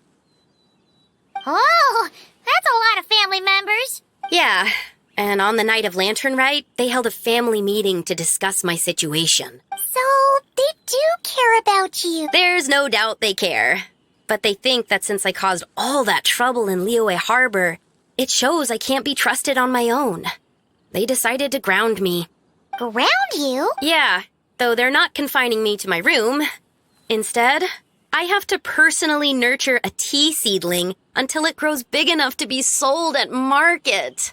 Aw, a tiny little tea baby. Do they want you to experience what it's like to be a parent? It's supposed to cultivate my character and temperament. They say this will help me calm down and reflect on my issues. What happened in Liyue Harbor really wasn't your fault. Oh well, at least this punishment doesn't sound too harsh. So, how long will it take for the little tea baby to grow? Actually, I don't know. I've never grown a tea tree before. It usually takes 2 or 3 years. 2 or 3 years? Yes, the tea in this garden requires 2 or 3 years to mature. That long? Sabai, you're not making this up, are you? How do you know so much about growing tea? When the plants thrive and grow, that is the meaning of my name. I can tell at a glance when their season of ripening will come. Do I really have to waste 2 or 3 years here? Why is this happening to me? I'd only just found my direction in life. Yes, during the night of Lantern Rite, I heard many people reciting poems from Long Gone in praise of the moon. In that moment, I suddenly felt a great sense of pride. I mean, I helped excavate cultural artifacts from Long Gone, so I contributed to the revival of these poems too, right? So I decided to stay with the archaeological team. I want to unearth even more history. I see. And are you sure that's what you want to do? If you don't achieve anything significant in the years to come, will you still enjoy it? Yes, because archaeology gives me that boom shakalaka feeling. Wait, did Xiangling teach you that? That's right. I was asking her for advice. She said that if something gives you that boom shakalaka feeling, then it has to be worth pursuing. I immediately thought about how, when I'm excavating in the ruins, I always feel like there's a ghost standing beside me. And not in a spooky way. It feels like my great-great-great-great-great-grandmother patting me on the shoulder and saying, "Keep going. You're about to rediscover some grand ancestral knowledge." Right? It feels like I've made some kind of connection with my ancestors. Isn't that amazing? Since you've made up your mind, you should give it your all. And I'd love to, but I'm still grounded. Run away, summon up a little boom shakalaka, and leave the tea garden behind. Flee this village. That might be going a bit far. You don't want to lead others astray, Sabai. Yeah! Tell them about your great-great-great-great-great-grandmother. She must be the most super-duper ancestor to have ever risen above the rest. I'd be better off telling them about the White Horse Adeptus. After all, she's the supreme riser above the rest who saved my great-great-great-great-great-grandmother. Then it's settled. Tell your family that your decision has my blessing. Thank you, Tsubai, but I don't think cosplay is going to work on them. They won't listen. They don't need to listen. You need only follow the rules they've set out for you. What do you mean? As I'm sure you know, some ancient texts refer to the White Horse Adeptus as the Daughter of Time. My family history contains such records. But what of it? If the White Horse Adeptus were to manipulate time to make your tea seedling grow overnight, then you'd be free, correct? Is that how it works? If the White Horse Adeptus were to really get involved, my grandfather would let me leave right away. But who really believes that she'd show up and help? It's not as if you have any other options. Why not try calling out for help? It won't cost you any more. Guess I might as well. I've got no better ideas anyway. White Horse Adeptus, if you can hear me, please save me from my predicament.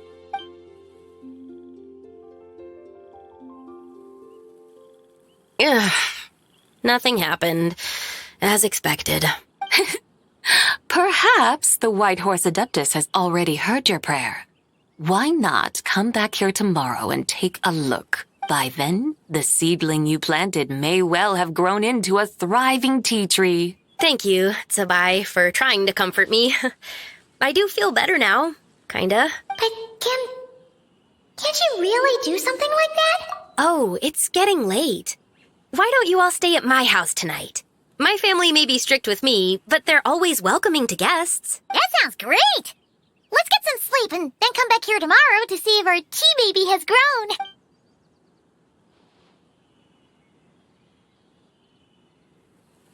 Oh, the teacher. Whoa! Your tea baby is all grown up! Indeed, it has grown into a mature tea tree that can stand tall in the face of wind and rain. How is this possible? It must be the work of the White Horse Adeptus. Your prayer must have moved her. Are you sure? Perhaps she heard your prayer and chose to answer the call. She once saved my great-great-great-great-grandmother. This time, she saved me. That's incredible! Your family must be blessed by the White Horse Adeptus. I guess so. I need to tell everyone the news right away. They'd better. Since this is the will of the White Horse Adeptus, I don't see how they could object. Go. And if you run into any more trouble, call out to the White Horse Adeptus just like yesterday. Thank you so much. Paimon really thought you were going to use Adeptal energy to make the tea baby grow, Zabai. When an Adeptus exerts effort, consuming their energy, is that not using Adeptal energy?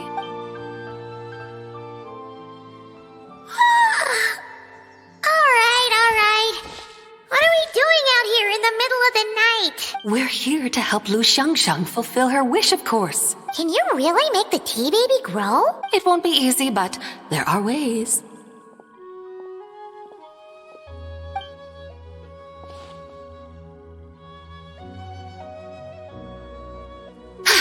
There, it's grown. Hey! You just transplanted a tea tree from over there! So, there's a mature tea tree here now, yes? Oh, yeah, but... And am I not the White Horse Adeptus? Well, yeah. Is this tea tree then not a manifestation of the White Horse Adeptus's will? You're... not wrong.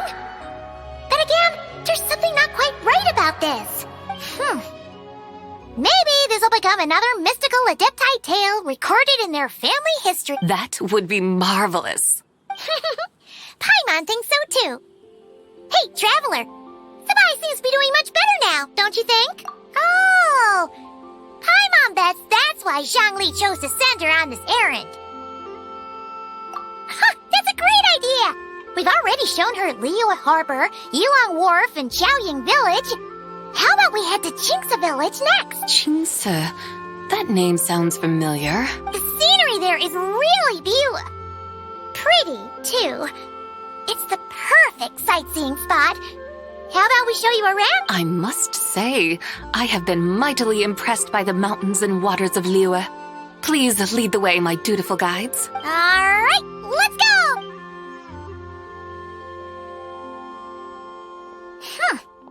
Paimon can't help feeling like we've forgotten something.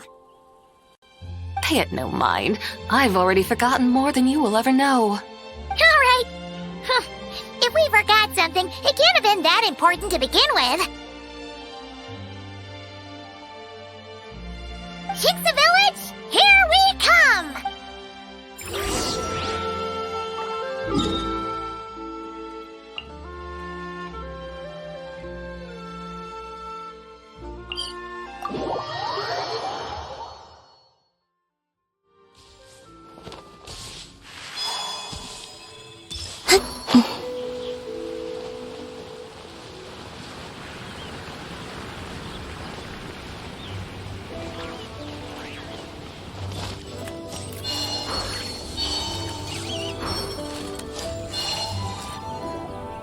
We should plant cucumbers. We should plant canola. We should plant cucumbers. They're easy to sell. We should plant canolas. The flowers are pretty. What are you arguing about, little ones? We're deciding what to plant in our field once Lantern Rite is over. Yeah. Dad gave us a small plot of land to grow our own crops. He said we can keep all the more we get from selling them. We should plant cucumbers, right? Dad plants cucumbers every year. We should plant canolas. We can press the seeds for oil. It smells good and sells for a good price.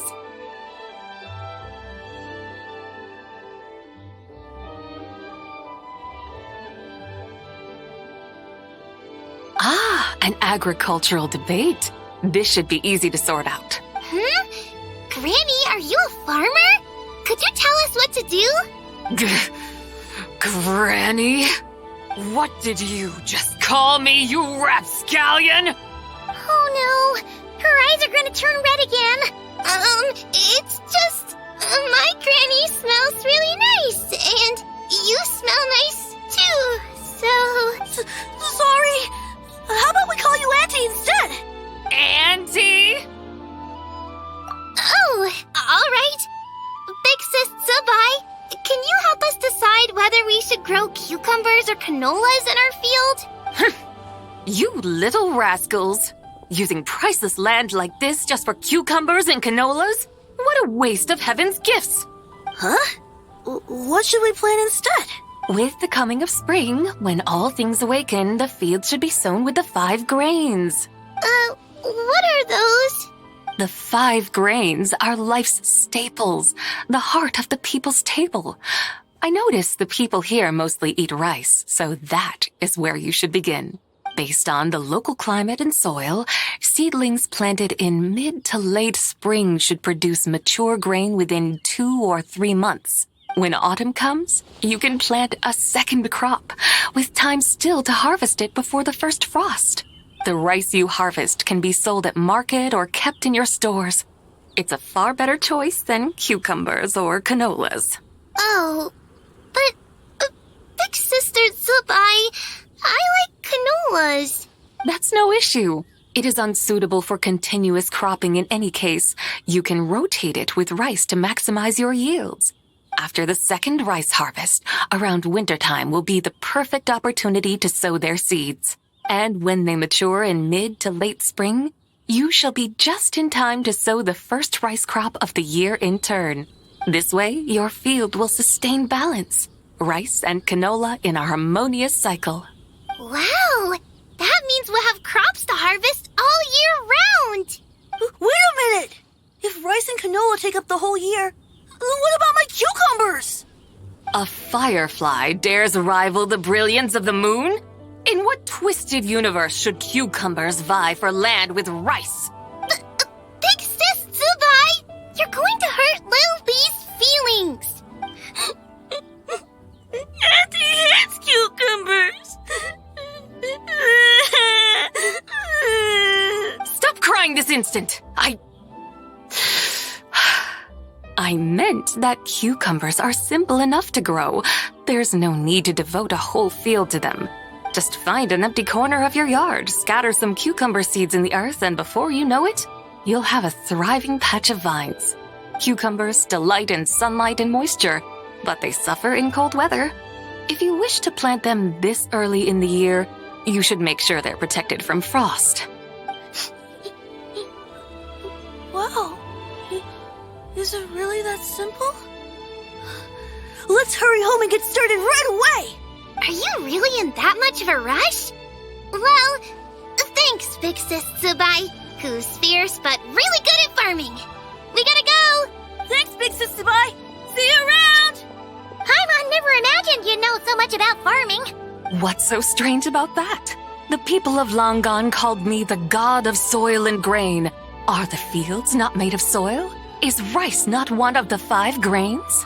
Huh, that's true. So, if the god of soil and grain is a farming god, that means the White Horse Adeptus must be a farming adeptus, right? Of course, the god of farming is down to earth. Mind your tongue, impertinent child. How dare you diminish the lofty bearing of an adeptus? Hey! You're the one who said the god of soil and grain is all about farming. Enough! It's time for us to take to the skies once more. Join me now. Witness the majesty of mountain, water, and field, and broaden your horizons.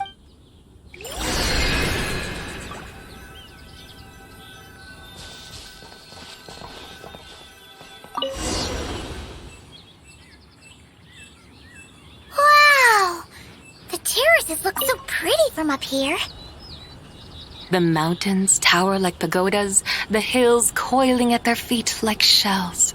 Layers built upon layers, rising and falling in harmony. A truly unique and mesmerizing sight. Thinking about it, you have a special connection to this place, you know. A special connection? Yeah! There's a local legend about a white horse leaping from a pure spring to follow Rex Lapis into battle. Don't you remember? You must have been living in seclusion around here. That does sound somewhat familiar. Oh, and if we keep going up this way, we'll reach a super-duper spooky spot. You might have a connection to that place, too. There's an ancient array that seals away the remains of a fallen god. A god's remains? Yeah! The people of Liyue turned that story into an opera called The Sanctification of Tao Do. Does that ring any bells? Tao Do. Huh. The 7 and 8 gates array. That's right, that's right! You do remember! Buna, the god of the underworld, who could pacify the forces of life and death. Huh? So, Tao Do had another name? Let's go take a look.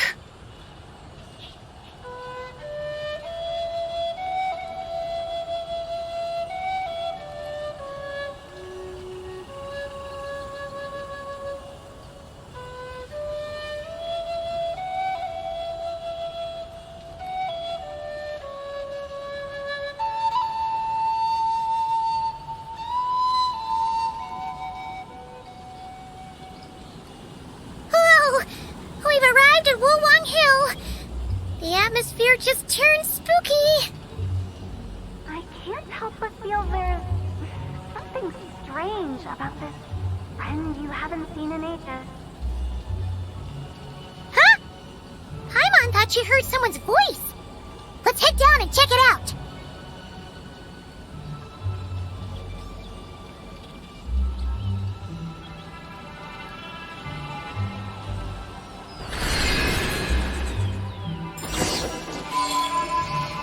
I can't help but feel there's something strange about this friend you haven't seen in ages.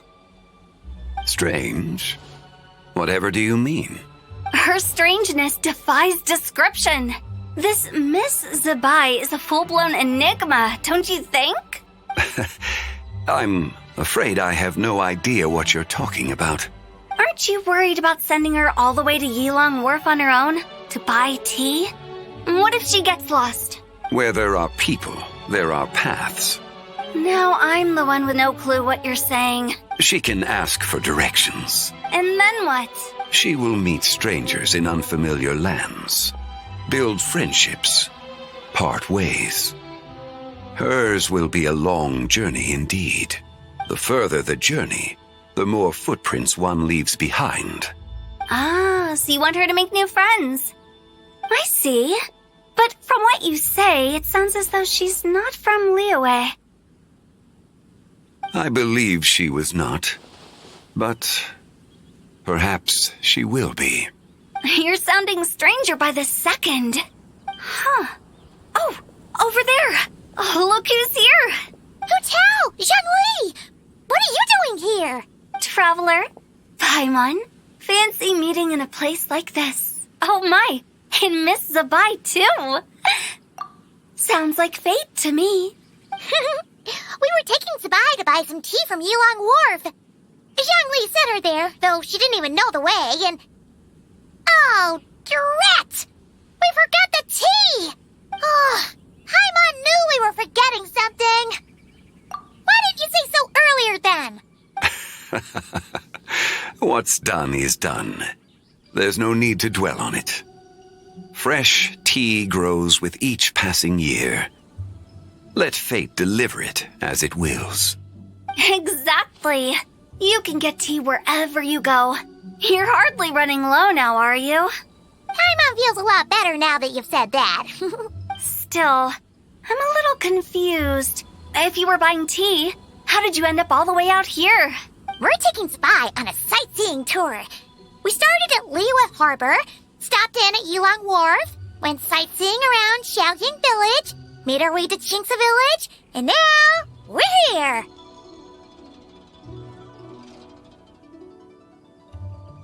Wow, that is quite the itinerary. Yeah, actually, Paimon thinks it's about time we headed back. I'm here to pay my respects to my ancestors. My dear consultant kindly agreed to join me. It is Lantern Rite, after all. Adepti and ancestors should be venerated alike. Ancestors? Wait, could you be? Are you heir to the Wuwang kid? Or perhaps the lone butterfly of the Crimson Flame? Whoa, have you got all your memories back? Huh? Miss Zabai, you know about the Wangsheng funeral parlor and the 8 adepts? I happened to hear a storyteller expound on the sanctification of Taodo. Lots of people know that story, sure, but very few can discern my family lineage from just a glance. Well, Zhongli, your friend here really is quite something. Unfortunately, there's no time to dally right now. We have a hill to climb. Perhaps once today is done, we can find time to chat over tea, recite poetry, and admire the moon? That would be wonderful, Director Hu. Oh, and before we go, you've been traipsing around all day. I suggest you stop off at the Wangshu Inn on your way back for a good night's rest. Wouldn't do to exhaust yourselves. Don't mention it. All right, we'll take our leave now. See you later. Hotel's so thoughtful. Why don't we follow her advice and stay at the Wangshu Inn tonight? Zabai, you can see the whole of Dihua Marsh from up there. The view's amazing. Plus, you can sample Smiley Yinshao's cooking. Wangshu, an intriguing name. It couldn't hurt to check it out. Awesome! Let's go!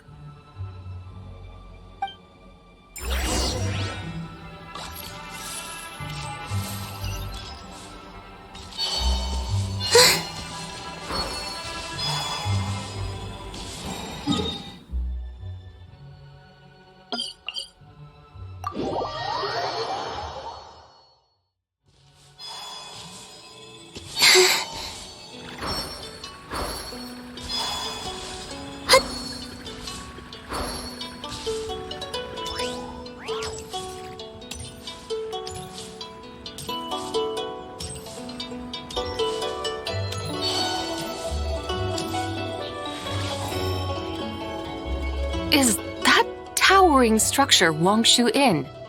Sure is. We can take the lift up from over there. Always walking the path long trodden. Does retracing others' footsteps not tire you? Come on, get in. We'll fly to the top.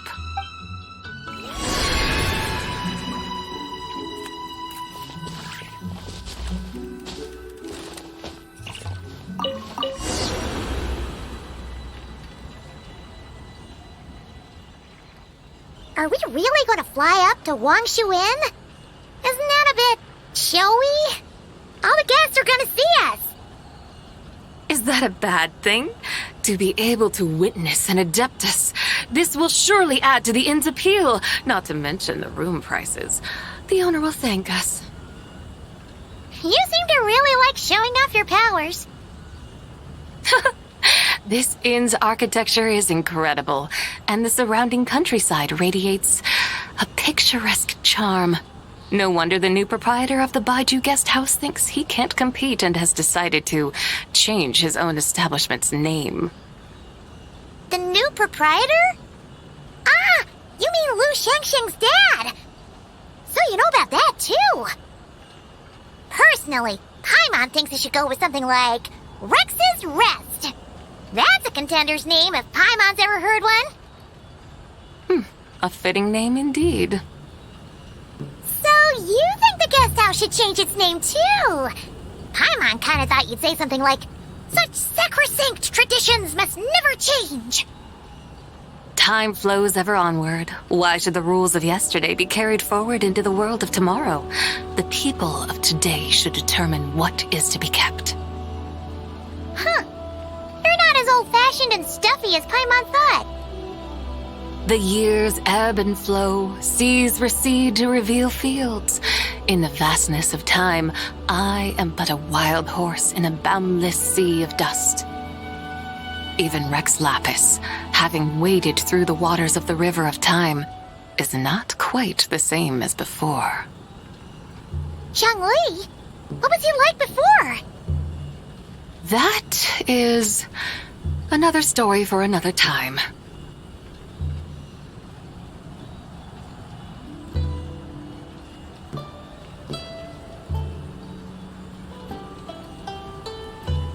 We have arrived.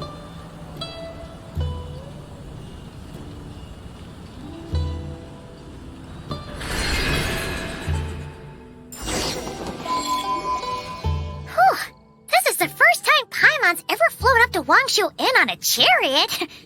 Everything's so different when you're up high. Wangshu. Like moon lanterns and shell lanterns. Might it all be a coincidence? What's a coincidence? Do you not know what Wangshu means? Not bad. You're clearly much sharper than your diminutive companion. Wangshu can refer to the moon, but its original meaning is actually the goddess who rides the bright moon's chariot. And you must be the conqueror of demons. Xiao! Paimon was wondering if we'd disturbed you by flying down from the sky.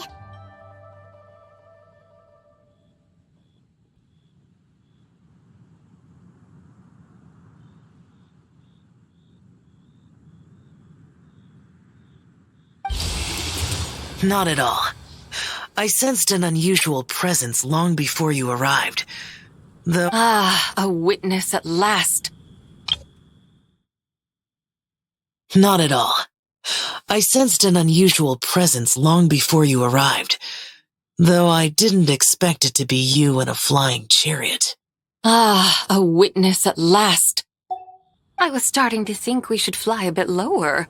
It would be awfully dull if no one ends up marveling at my lofty bearing. No need. This is already showy enough. I'm not one to do good from the shadows, as Rex Lapis is wont to do. Then you must be... Nay, I'm only cosplaying as the White Horse Adeptus, in truth. Cosplaying? What's that? Ugh, ignore her nonsense. She's a genuine article, the one and only completely authentic White Horse Adeptus. It's just, Xiao, did Xiangli say anything about her being a teensy bit not quite right? Mental instability, perhaps? Did Xiangli tell you that? No, this is my own speculation. Oh, you've pretty much hit the nail on the head. It's like her brain's filled with a bunch of slimes right now. All gloopy and messy. There's a hot-tempered pyro slime, a math-obsessed hydro slime, and a mischievous little animal slime. But don't tell her Paimon said that, or she'll come and tell us all off. You white-haired rascal! Do you think I can't hear you?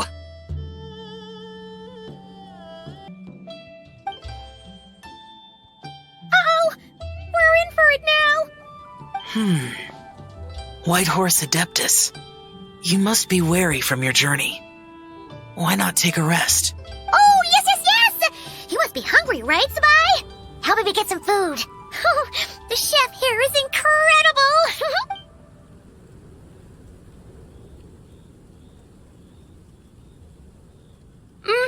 It's so hot! So spicy! Are you okay? Do you want Paimon to get you some water? Don't worry about me. I just need to pace myself.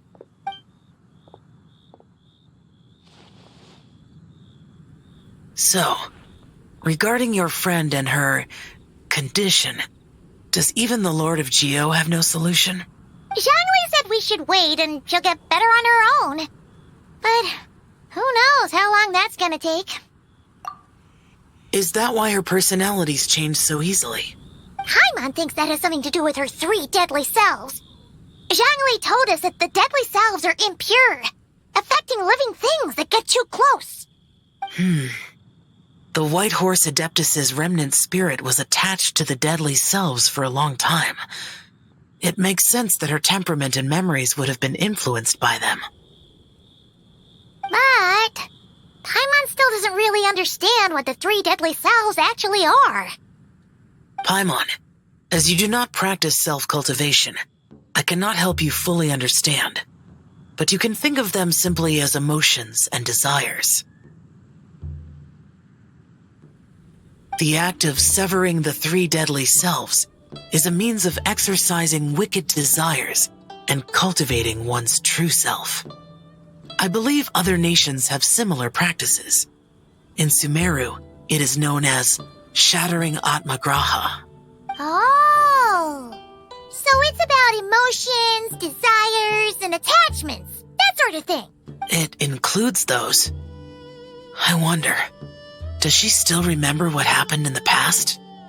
Some of it, but right now, it's like she was suddenly awakened. Like she's still half dreaming. The half that's still dreaming might remember things, but the half that's awake doesn't quite get it. Conqueror of demons, are you looking to learn about Rex Lapis's past from me? You are an old friend of his, so please, call me by my name. But Conqueror of Demons sounds so much more imposing. In days of yore, he was the Lord of Geo, Heaven's Star. Huh? You said the same thing the day you came back. But what does it mean? I'm afraid I can't remember. Hey, did you really forget? Or are you just pretending so you don't have to tell? Why not ask Rex Lapis himself? Whether I've forgotten might be up for debate, but I am certain he remembers. He must have his reasons for not raising the past, and you likely have similar concerns. I shouldn't have asked. An answer that suits your style, General Elatis. Now that we're on the subject, though, I suddenly remembered something. Which is? In the distant past, there was a feast, which I attended. I faintly recall the Lord of Geo also being present that day. Oh! And then? What happened? Among the dishes served, there was one that could be found in every household throughout Langan at the start of spring. A dish called Flavor of Spring. I suddenly remembered the recipe for this dish. Is that it? Yes! Since it's Lantern Rite here in Liyue, why don't I make some for you to try? That sounds good.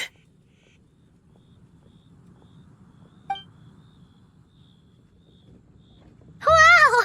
It might not have been the story Paimon was hoping for, but this looks delicious! The spring breeze stirs. Now is the perfect time to savor this dish. My dutiful guides have gone to great trouble to show me around Liyue. And even the Conqueror of Demons has graced us with his presence. I feel deeply honored. This Flavor of Spring is my way of expressing my gratitude.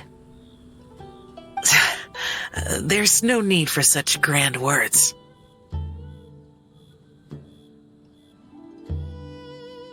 What's this? Hey! It's that broken jade token from the Antiques exhibition! Indeed. This was once an Adeptal treasure of mine. I'm amazed it ended up in your hands. Alas, it serves little purpose now in its fractured state. Please, keep it as a memento. Oh, that's a shame. Can't we fix it? This is the way of the world. Once jade is broken, it can never be made whole. Then, what about forging a new one? That is a good point. That it has ended up in your hands must be a message from fate. I could try to craft it into a little trinket for you. One that might prove useful on your journey. Ooh! What sort of trinket? It's just a passing thought, one that will require the right opportunity. I'll think about it more when the time comes.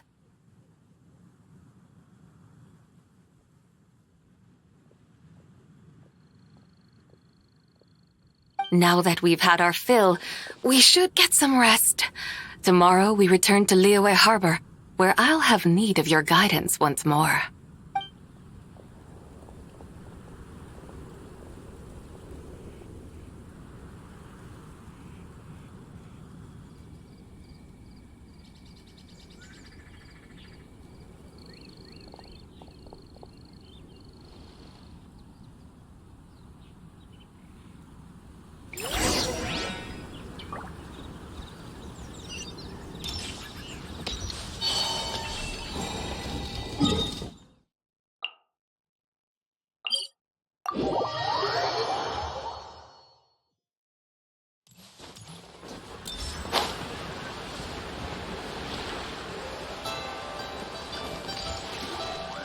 Chi-Chi, the lantern rite is almost over. Do you remember how to make a Shao lantern? Morning, split bamboo, traveler, and get silk, make... Hi, Mom. You've got it all mixed up again. They're here again. Yow! Looking good in that new outfit, huh? Hey, it's Paimon. Dr. Baiju gave this to me as a gift. How does it suit me? Thank you. Wow! What happened for Baiju to suddenly give you a brand new outfit, Yao Yao? Dr. Baiju is thanking Yao Yao for teaching me to make Shao lanterns. Chi-Chi and I were just playing together. Dr. Baiju's too kind. Oh, yeah, take a look at this. Dr. Baiju gave me these clothes, but it was Chi-Chi who wove this little basket. Wow, it's beautiful. When did you become so good with your hands, Chi-Chi? I learned to make Shao lanterns. Thanks to Yao Yao. I also made a wish. What do I always say? The White Horse Adeptus answers prayers. Come, help this old man make an offering in thanks. Huh?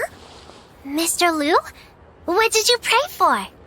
For my idiot son to finally come to his senses and not change Baiju Guest House's name, which he has. Huh? He's keeping the old name? Listen to this. My granddaughter planted a tea seedling in our village just a few days ago. She made a prayer to the White Horse Adeptus to help it grow. Overnight, her seedling flourished into a mature tea tree. Oh, that sure does sound like a miracle. Could the White Horse Adeptus really have helped it grow? Of course she did. Oh, White Horse Adeptus, how blessed is our family over whom you keep watch. Truly, this is an extraordinary miracle. You must record it in your family history without delay. Of course. Huh? Is that you, Miss Zibai? Indeed. I have a long-term booking at your guest house. Yes, I recall.